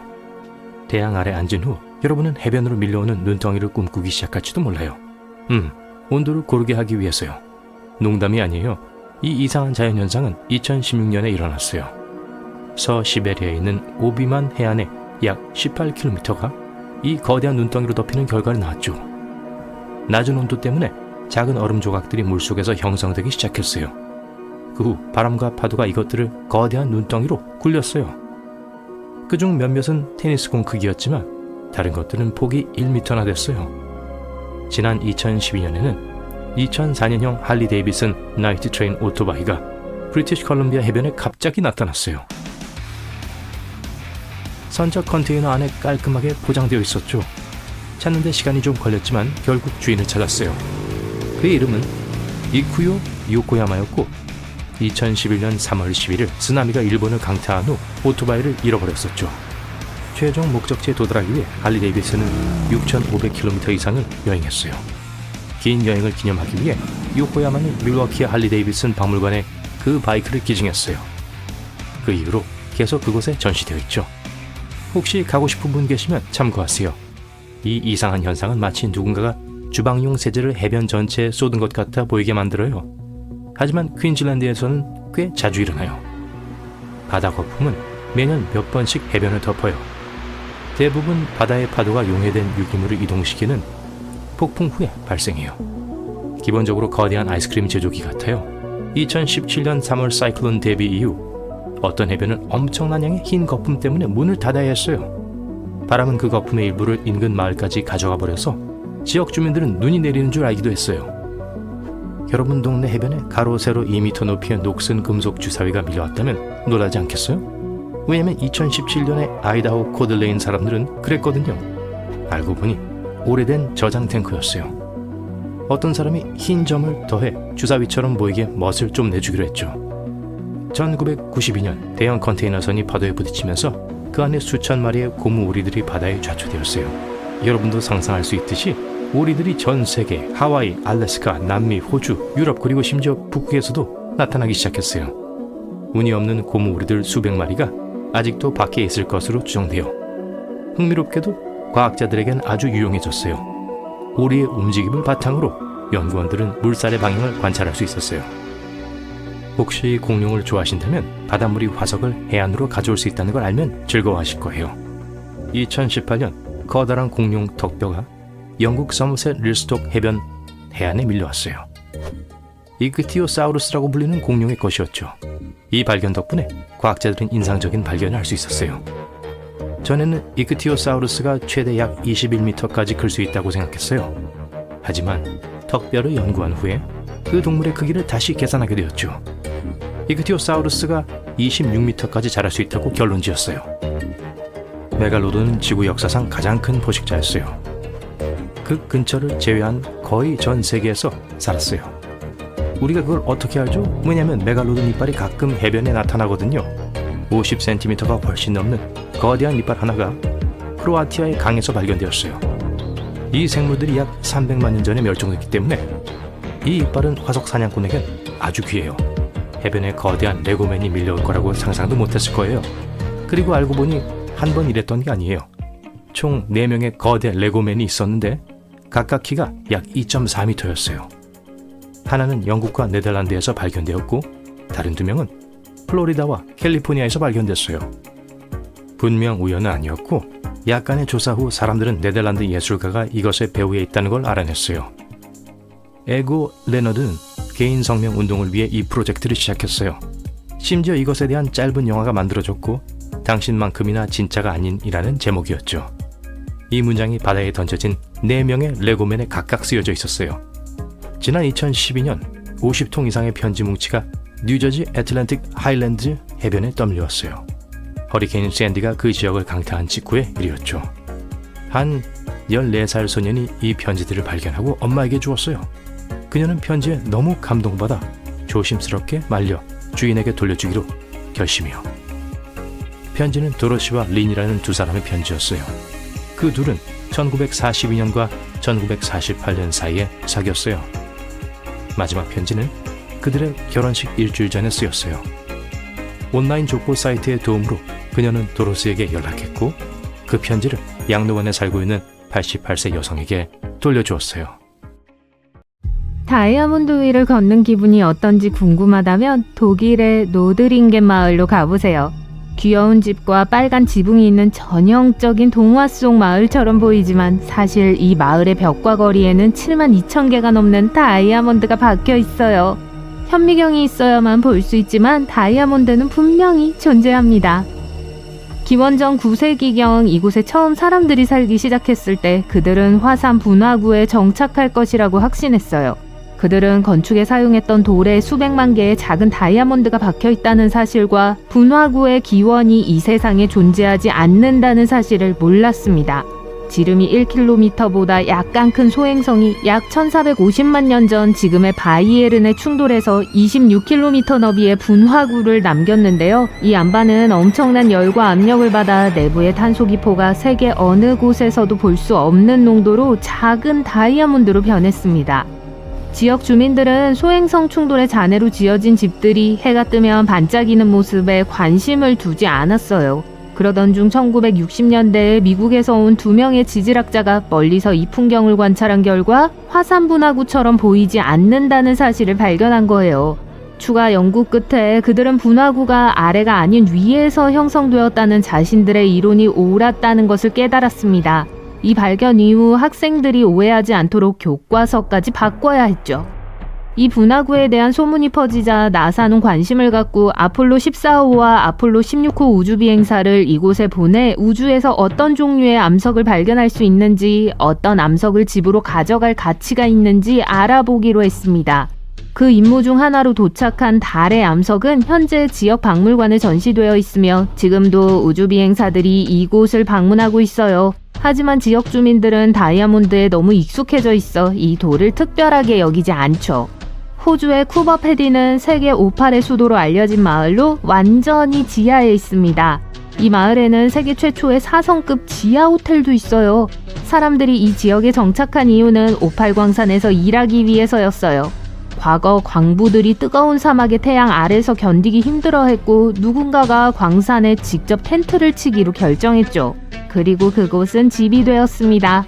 현재 쿠버패디에는 여러 나라에서 온 약 2,500명의 주민과 30여 개의 상점, 오팔 갤러리, 박물관, 바 등의 건물이 있고 인기 있는 관광 명소로 자리 잡았습니다. 미국 네브래스카주의 모노위 마을에는 시장, 서기, 재무, 사서, 선술집 주인, 바텐더가 있습니다. 하지만 공식적으로 인구는 단 1명에 불과해요. LC 아일러는 2004년부터 이 모든 일을 직접 하면서 세금을 납부하고 시장으로 직접 투표에 참여했습니다. 1930년대만 해도 모노위에는 150명의 인구와 식료품점, 식당이 있었는데요. 농업 환경이 나빠지면서 사람들이 한 가족씩 떠나기 시작했고 결국 1명으로 줄어들었습니다. 집 짓는 데 드는 비용을 절약하고 싶다면 스페인의 세테닐 데 라스 보데가스 마을에 있는 부동산을 찾아보세요. 3,000명의 주민이 카디스 산맥의 산 아래나 산의 측면에 거주하며 산맥을 자연적인 벽과 천장으로 사용하고 있어요. 최초의 정착민들은 선사시대에 이곳으로 이주했어요. 바위는 여름에는 집을 시원하게, 겨울에는 따뜻하게 유지해줍니다. 아제르바이잔의 네프트 다슬라리는 석유 플랫폼으로 1940년 카스피해에 직접 건설됐어요. 풍부한 석유 매장량을 발견한 후 성장하기 시작해서 현재는 약 5,000명의 사람들이 일하고 생활하는 플랫폼 네트워크로 구성되어 있습니다. 이 마을에는 아파트, 다리, 도서관, 커뮤니티 센터, 심지어 영화관까지 있어요. 일본의 나고로 마을에는 허수아비 마을이라는 비공식적인 별칭이 있습니다. 마지막 아이들이 이곳에서 태어난 건 20여 년 전이에요. 공식적으로는 50명 미만의 주민이 살고 있지만 350개의 실물 크기의 인간 인형 덕분에 마을이 온전히 느껴지죠. 2000년 한 지역 여성이 노쇠한 아버지를 돌보기 위해 이곳에 돌아왔을 때 그녀는 텅 빈 거리와 상점, 학교를 보았습니다. 이를 바꾸기 위해 그녀는 친구들과 함께 주민들을 대신할 귀여운 인형을 만들기 시작했어요. 알래스카의 휘티어 마을 전체가 14층짜리 막사 건물 한 지붕 아래 모여 살고 있습니다. 약 220명의 주민이 1년 내내 이곳에 거주하며 상점, 경찰서, 우체국, 병원, 교회도 모두 이곳에 있어요. 주민들은 대부분 상업용 어업, 레크레이션, 관광업에 종사하거나 주 정부 페리 및 철도에 근무하고 있습니다. 모든 것을 한 곳에 모아두는 아이디어는 항상 추운 기후에서 난방비를 절약하고 주민들이 모든 업무를 실내에서 처리할 수 있도록 하기 위해서예요. 이렇게 하면 주민들은 견딜 수 없을 정도로 강한 바람을 맞을 필요가 없습니다. 노르웨이 스발바르에는 10월 25일에는 해가 지고 그 후 4개월 동안 다시 떠오르지 않는 마을이 있습니다. 봄에 해가 다시 떠오르면 지역 주민들은 12시 15분에 오래된 병원 계단에 모여 해를 환영하고 해의 귀환을 축하해요. 그 후 4개월 이상 해가 지지 않습니다. 이는 지구의 자전축이 기울어져 있기 때문에 일어나는 현상이에요. 태양은 북극과 남극에서 매년 한 번씩만 뜨고 지는데요. 롱위 에르비에는 세계에서 가장 북쪽에 있는 도시이기 때문에 그 영향을 받습니다. 주민들은 가끔 길거리에서 북극곰과 술록을 보고 스노모빌을 타고 이동하기도 해요. 이탈리아의 비간넬라 마을은 산의 반대편 깊은 계곡의 바닥에 지어졌습니다. 이것들이 거대한 그림자를 들이우고 겨울 내내 마을의 햇빛을 차단해요. 지역 주민들은 수세기 동안 그렇게 살아왔어요. 한 엔지니어가 산의 반대편 경사면에 커다란 거울을 높이 세우기로 결정하기 전까지는요. 이 거울은 컴퓨터로 작동하며 가장 어두운 달에 하루에 최소 6시간 동안 비간넬라 중앙광장에 빛을 반사합니다. 콜롬비아의 산타크루즈 델 이슬로테는 1117제곱미터 면적에 약 600명의 주민이 살고 있는 세계에서 가장 인구가 많은 섬 중 하나예요. 어부들은 한 세기 전에 산호섬 위에 이 섬을 건설했습니다. 그들은 아름다운 위치와 모기가 없다는 이유로 이 섬을 선택했죠.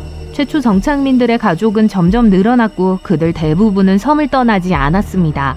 이곳에는 6가지 성을 가진 사람들만 살고 있어요. 가족에게 추가 공간이 필요하면 마을에 있는 약 100채의 집 중 한 채의 층을 하나 더 추가하면 됩니다. 지금은 학교, 상점, 교회, 식당이 하나씩 있어요. 도로가 자동차나 트럭이 지나갈 만큼 넓지 않아 차가 다니지 않고 거리도 걸어서 충분히 갈 수 있는 정도예요. 섬 주민 모두가 서로를 알기 때문에 문을 잠그는 집이 없고 범죄도 한 건도 발생하지 않았습니다. 사람들이 문을 잠그지 않는 또 다른 곳은 인도의 샤니 싱나푸르 마을이에요. 실제로 이 마을의 집과 상점에는 현관문, 열쇠, 자물쇠가 없지만 주민들은 결코 안전을 의심하지 않죠. 주민들은 마을이 샤니 왕의 보호를 받고 있으며 샤니 왕은 물건을 훔치려는 사람을 벌할 것이라고 믿습니다. 전설에 따르면 약 300년 전 폭우와 홍수가 난 후 지역 주민들이 거대한 바위를 발견했다고 해요. 같은 날 밤 샤니 신이 마을 촌장의 꿈에 나타나 마을에 있는 바위를 보호해주면 마을을 지켜주겠다고 약속했습니다. 그 신은 바위 위에 살면서 마을을 감독하게 됐어요. 마을의 첫 번째 은행이 문을 열자 전통을 존중하기 위해 유리로 된 입구를 만들고 리모컨이 달린 전자식 자물쇠를 달았습니다. 세상에서 가장 편안한 곳을 찾고 있다면 플로리다의 더 빌리지를 확인해 보세요. 집에 55세 이상의 사람이 한 명 이상 거주하지 않으면 이곳으로 이사할 수 없습니다. 그리고 19세 미만의 가족 구성원을 남겨두고 떠나야 해요. 빌리지에서 가장 인기 있는 교통수단은 골프 카트입니다. 주민들을 위한 다양한 무료 액티비티가 마련되어 있어 지루할 틈이 없어요. 스코틀랜드 에든버러의 관광 투어를 막 마쳤습니다.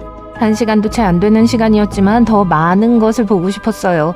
가이드에게 또 볼 것이 없냐고 물어보니 신비한 지하 도시에 대해 이야기하기 시작합니다. 그곳까지 가는데 얼마나 걸리는지 물어봤다가 가이드의 대답에 충격을 받아요. 여러분은 그 위에 서 있습니다. 바로 발 밑에 있다고요? 사우스 브릿지? 하지만 방금까지만 해도 아래를 가리키는 거대한 화살표가 있는 줄 몰랐잖아요. 여기서부터 미스테리가 시작되는군요.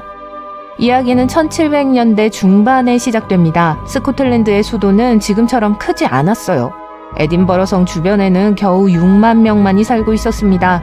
모두 중세 성벽 안에 모여 살았어요. 그러고는 요즘 인구가 도시에 너무 밀집됐다고 하죠. 당시의 생활 환경을 살펴보세요. 건물이 높았기 때문에 자연 채광이 거의 없었습니다. 14층짜리 집도 있었어요. 소들이 좁고 구불구불한 거리를 걸었고요. 그리고 물질들을 남겼죠. 상황이 너무 나빠서 영국의 유명한 작가 다니엘 디포는 이렇게 언급했습니다. 전 세계 어디에서도 이렇게 많은 사람들이 이렇게 작은 공간을 가진 도시는 없을 거예요. 네, 로빈슨 크루소를 쓴 그 사람이요. 뭔가 조치를 취해야만 했습니다. 해결책은 도시의 북쪽과 남쪽에 2개의 긴 다리를 건설하는 거였어요. 다리에 붙인 이름은 화려하기보다는 설명적인 것이었습니다. 북쪽 다리가 먼저 완공됐어요.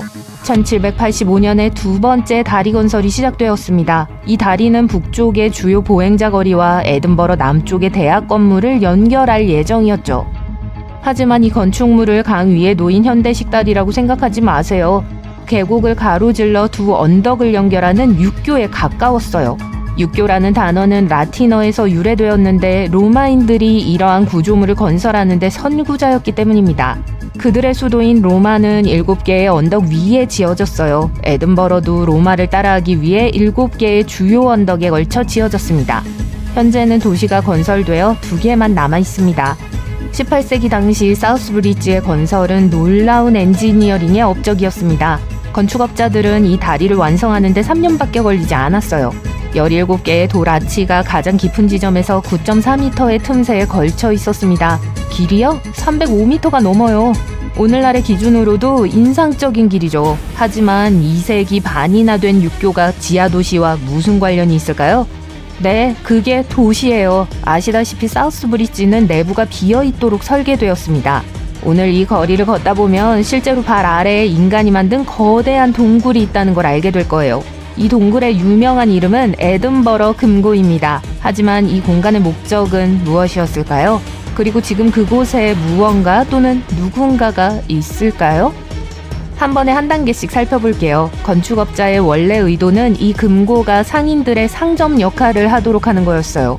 처음에는 잘 작동했습니다. 상인들은 총 120개의 금고를 상점과 창고로 사용했어요.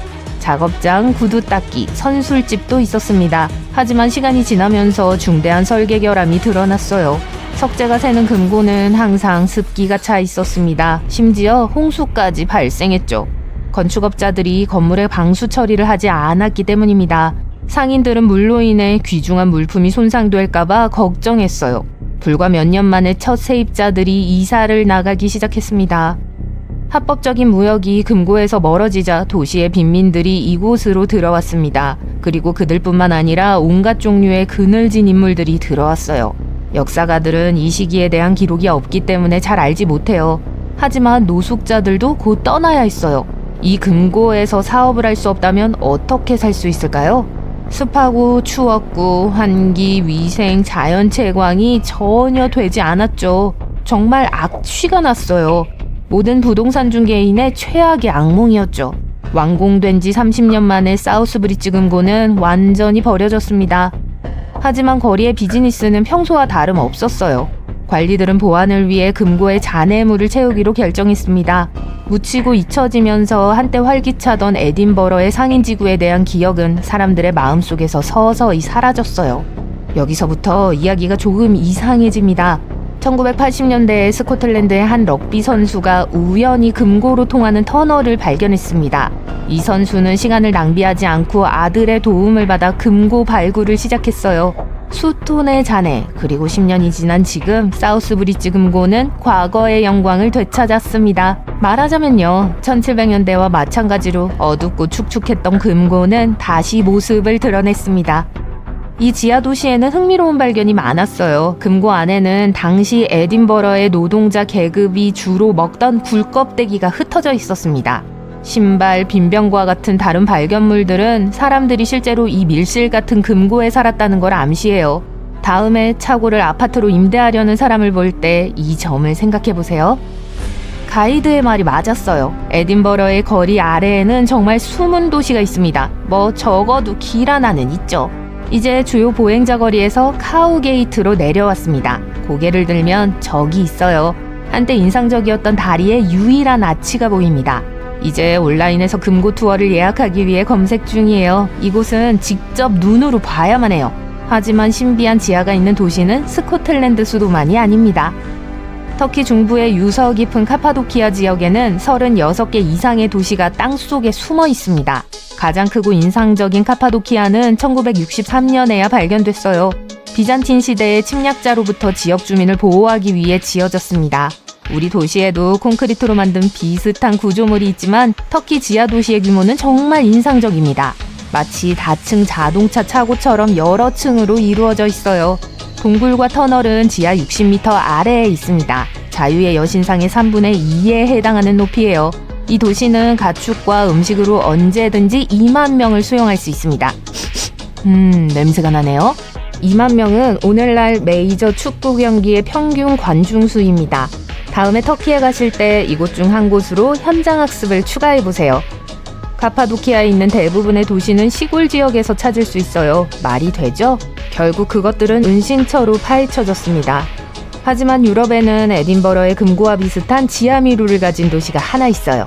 체코의 필젠이라는 도시에 대해 들어보셨을 겁니다. 하지만 잠시만요. 이 도시에서 가장 유명한 지역 특산품에 대한 이야기가 아니에요. 아마도 뭔가 양조될 것일 텐데요. 필젠의 거리 아래에서 살아남은 중세 도시에 대한 이야기입니다. 우물 지하실 통로가 20km 이상 뻗어 있어요. 상인들과 장인들은 필젠의 역사 지하를 저장소로 사용했습니다. 물, 음식, 얼음 등 무엇이든 저장할 수 있었죠. 상수도 시설은 매우 인상적이에요. 역사가들은 필젠의 역사적인 도심 아래에 360개의 우물이 있는 것으로 추정해요. 불안정한 시기에 이 통로는 지역 주민들에게 안전한 피난처 역할을 했습니다. 주민들은 목이 마르지 않았을 거예요. 오늘날 대부분의 관광객은 이 신비로운 지하 도시를 방문합니다. 하지만 캐나다에는 사람들이 거주하고 일하고 있는 곳이 있어요. 몬트리올의 지하 도시 건설은 1962년에 시작되었습니다. 초기 아이디어는 교통체증을 피하는 것이었어요. 시 공무원들이 지하철역을 건설하는 것이었죠.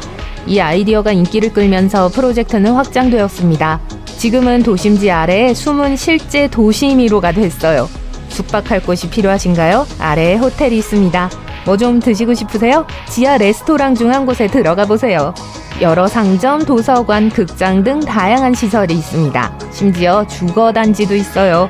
하지만 어떻게 사람들이 지하에서 살 수 있을까요? 간단합니다. 도시 자체는 땅 아래에 있지만 출입구는 지상에 있기 때문이에요. 120개 이상의 장소에서 31km 길이의 터널 네트워크에 들어갈 수 있습니다. 다운 언더가 또 있네요. 미안해요, 호주 친구들. 스톤헨지는 건설하는데 약 2천만 시간의 노동이 소요되었습니다.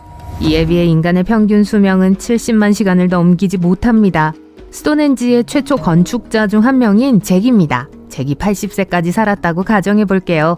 이는 극히 불가능한 일이지만 그러면 제가 계산하기가 더 쉬워지거든요.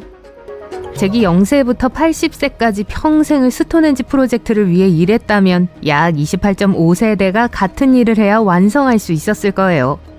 불가능에 가까운 이야기죠. 더 그럴듯하게 만들기 위해 일을 곱해볼게요. 잭은 평생을 돌을 옮기는데 바치고 싶지 않았을 것이고 그렇게 오래 살지도 않았을 테니까요. 따라서 스톤헨지를 건설하는 데 필요한 세대는 약 57세대라는 계산이 나옵니다. 화면 공간이 부족해서 잭의 자손인 존을 소개하지 못하겠네요. 이 모든 것은 약 5,000년 전 단순한 원형의 흙둑과 도랑에서 시작되었어요. 기원전 2600년경으로 거슬러 올라가면 건축업자들은 초기 구조를 복잡한 나무 기둥 배열로 바꾸고 웨일즈에서 조립 현무암 청석 80개를 가져와 최소 3차례에 걸쳐 재배치했습니다. 그리고 수백 년 후 각각 무게가 약 25톤에 달하는 거대한 사르센스톤을 추가했습니다. 이 거대한 사암 블록은 약 30km 운반되어 바깥쪽을 연속적인 원으로 만들고 그 안에 5개의 2개의 직립돌 위에 상인방을 얹은 돌 3단석을 말발굽 모양으로 쌓았습니다. 1000년에 걸친 건축 과정으로 수년간의 노력이 필요했어요. 그렇다면 근처에 사람들이 살았던 게 분명하겠죠? 하지만 그 당시 사람들은 어떻게 쉼터를 찾았을까요? 오늘날에는 현장에 건축업자들을 위한 집이 있고 임시 거주지 역할을 하는 작은 숙박시설이 있습니다. 하지만 스톤헨지가 건설될 당시에 이런 구조물이 존재했을까요? 네, 존재했습니다. 실제로 스톤헨지 근처에서 최근 고고학 발굴이 이를 증명하고 있어요. 고고학자들은 이석기 시대 에코홈을 발견했는데 이 지역에서 가장 오래된 정착지 중 하나라는 점에서 큰 의미가 있어요. 새로 발견된 이 중석기 시대 집은 기원전 4300년 무렵으로 거슬러 올라가요. 이 집을 자세히 살펴볼까요? 당시 사람들은 벽을 만들기 위해 쓰러진 큰 나무, 더 정확하게는 나무 기둥을 사용했어요. 이 나무벽은 단단한 돌로 보강되었고 뿌리 뽑힌 나무가 남긴 구덩이에는 돌을 깔기도 했습니다. 지붕을 만들기 위해 동물 가죽을 선택했는데 예측할 수 없는 영국 제도의 날씨로부터 보호할 수 있는 현명한 선택이었을 거예요. 영국의 날씨는 정말 예측하기 어렵고 태고적부터 그래왔거든요. 건축업자들은 1년 내내 특히 겨울철에 어떻게 지냈을까요? 답은 간단합니다. 현장에 난로가 있었던 것은 놀라운 일이 아니지만 그들이 사용한 시스템은 매우 기발했습니다. 집안의 난로는 너무 큰 위험을 초래할 수 있었지만 뜨거운 돌을 집 안으로 가져오는 것은 완벽하게 안전했습니다. 돌이 뜨거워도 건물에 불을 붙일 수는 없었기 때문이죠. 그래서 그들은 난로의 돌을 밤에 따뜻하게 지내기 위한 열 저장 시스템으로 사용했어요. 마지막으로 다양한 돌을 장식용으로 사용했는데 핀터레스트의 집은 아니지만 우아함을 더한 것은 확실합니다. 이 발견은 단순히 집에 관한 것이 아니에요. 이 발견은 당시 사람들이 어떻게 살았는지에 대한 우리의 이해를 크게 바꿔놓았어요. 이 발견은 신석기 시대 초기의 중요한 선사시대 환경을 보여주며 이 초기 사람들이 스톤헨지를 건설한 사람들과 관련이 있는지에 대한 흥미로운 의문을 불러일으켰습니다. 하지만 문제가 있습니다. 전문가들은 당국이 A303 도로를 세계문화유산에서 멀리 떨어진 곳으로 우회하는 터널 건설 계획을 강행할 경우 다른 매장 고고학 유적지와 함께 이 중요한 발견이 위험에 처할 수 있다고 우려하고 있습니다. 물론 과학자들이 발견한 집은 완벽한 상태는 아니었고 생활에 필요한 몇 가지 중요한 요소들이 부족했어요. 일부는 시간이 지나면서 썩어버렸고 일부는 아예 없기도 했습니다. 그래서 과학자들은 20톤의 백악, 5,000개의 계암나무 막대, 3톤의 짚을 가져다가 4,500년 된 디자인 하우스를 재현했습니다. 이 새 건물은 스톤헨지 근처에 위치해 있는데 이 지역에서는 새 우사 하나 짓는 것도 허가받기가 쉽지 않기 때문에 놀랍습니다. 그렇다면 이 집은 어떤 모습일까요?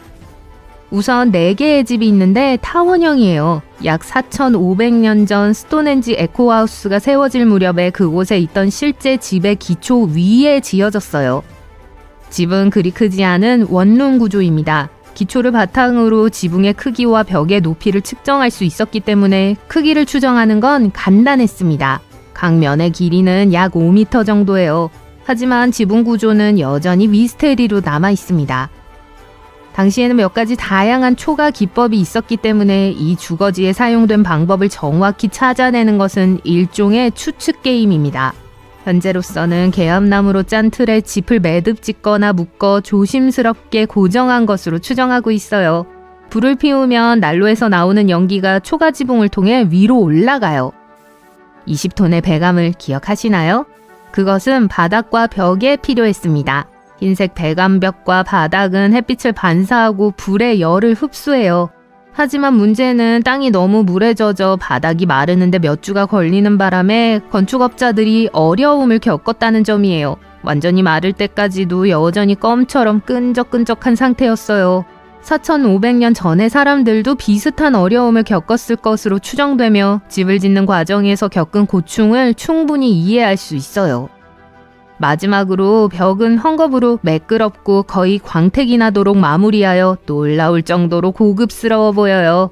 내부는 아늑한 난로를 중심으로 나무와 고리버들 침대와 선반, 토기와 항아리로 꾸며져 있어요. 공간은 놀라울 정도로 넓게 느껴지며 초가지붕을 통해 들어오는 빛이 하얀 벽에 반사되어 집안을 가득 채웁니다. 또한 엮어서 만든 가구가 고풍스러운 분위기를 더해요. 불이 켜지고 식사가 준비됩니다. 난로 옆 돌절구에서 빻은 밀가루로 만든 빵이에요. 빵을 먹어본 사람들은 그 맛의 놀라움을 금치 못하며 상당히 맛있다고 평가했습니다. 여기서 아쉬운 점은 집을 재현한 사람들이 약간의 속임수를 썼다는 점이에요. 사용된 재료는 원래대로였지만 도구는 그렇지 않았어요. 시멘트 믹서를 사용해 회반죽을 섞고 수레로 목재를 운반했으며 난로 옆 통나무는 돌도끼 대신 쇠도끼로 쪼갰습니다. 하지만 집을 만든 사람들은 전문가가 아니라 자원봉사자예요. 그래서 이런 약간의 속임수는 전혀 문제가 없다고 생각해요. 현장에는 맷돌로 곡물을 갈거나 갈대로 밧줄을 만드는 등 스톤헨지 건축업자들의 일상활동에 대해 기꺼이 이야기해주는 다른 자원봉사자들도 있어요. 하지만 이 집들과 에코하우스만이 스톤헨지 지역에서 주목할 만한 건 아니에요. 몇 년 전 고고학자들은 스톤헨지 근처에서 기념비보다 더 오래된 매장지를 발견했어요. 약 5,600년에서 5,700년 전으로 거슬러 올라가는 이 신석기 시대의 긴 무덤에는 영국 초기 주민의 유해가 묻혀 있었을 가능성이 높아요. 이 매장지는 농작물 아래 뚜렷한 형태를 드러낸 항공사진을 통해 확인되었습니다. 솔즈베리 평원에는 스톤헨지, 다양한 고분, 기념물 등 고대 유적지가 풍부합니다. 이 지역은 수세기 동안 사람의 손길이 닿지 않았기 때문에 많은 고대 건축물이 여전히 온전하게 남아있을 가능성이 높습니다. 이 발견은 또한 에코하우스와 마찬가지로 유목생활에서 정착 농경과 축산업으로 전환한 그 시대 인류의 생활 방식에 큰 변화가 있었음을 보여줍니다. 문제의 긴 무덤은 길이가 약 26m, 너비가 20m에 달하지만 수년에 걸쳐 농사를 짓느라 지상 구조의 대부분이 사라졌어요.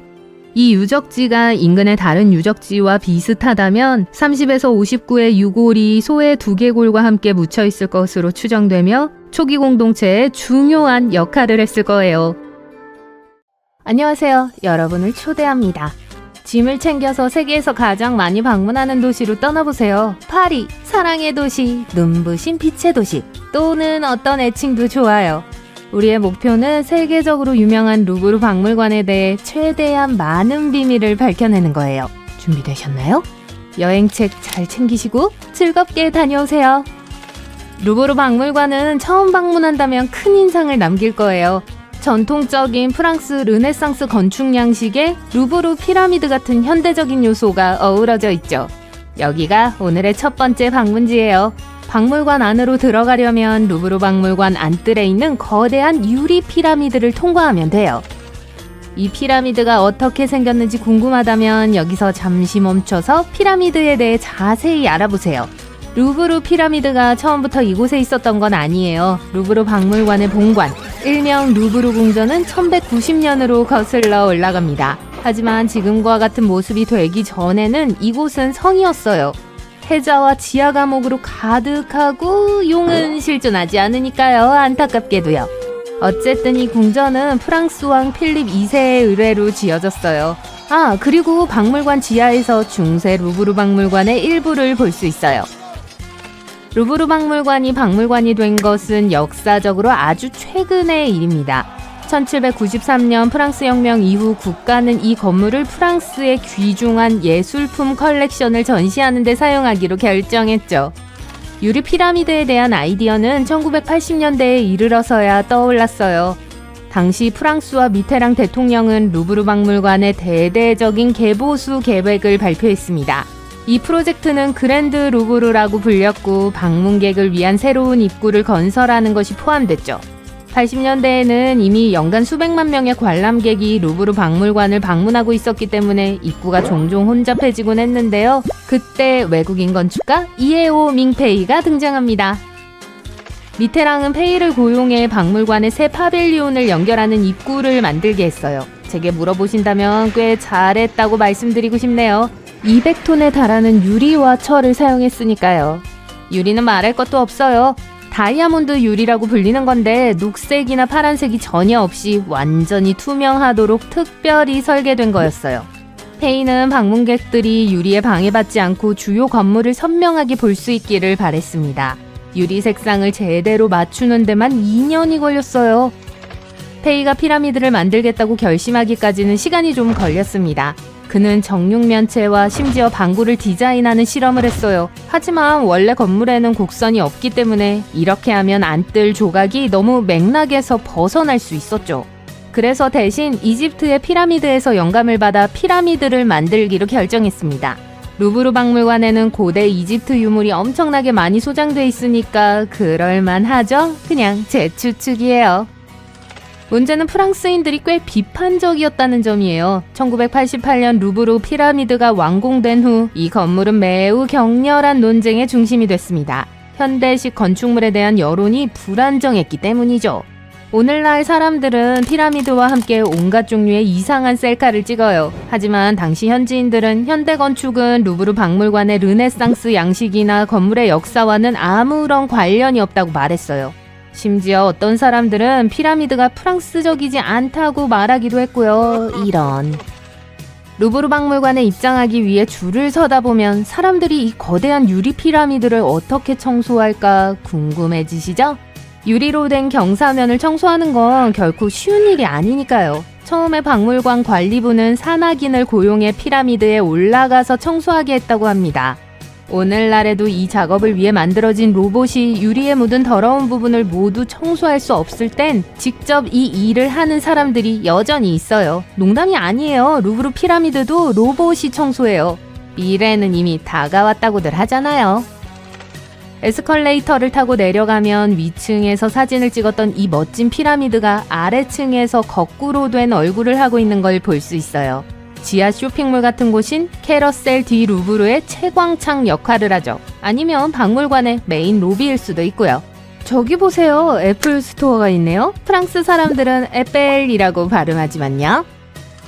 이제 리슐리 외관, 설리관, 대논관 등 박물관의 3가지 관 중에서 선택할 수 있습니다. 저는 대논부터 시작할게요. 잠시 후에 그 이유를 알게 되실 거예요. 루브르 박물관에 약 35,000점의 예술품이 전시되어 있다는 사실 알고 계셨나요? 그래서 하루에 모든 작품을 관람하는 건 사실상 불가능해요. 예술 애호가라면 몇 번이고 다시 방문하셔야 할걸요?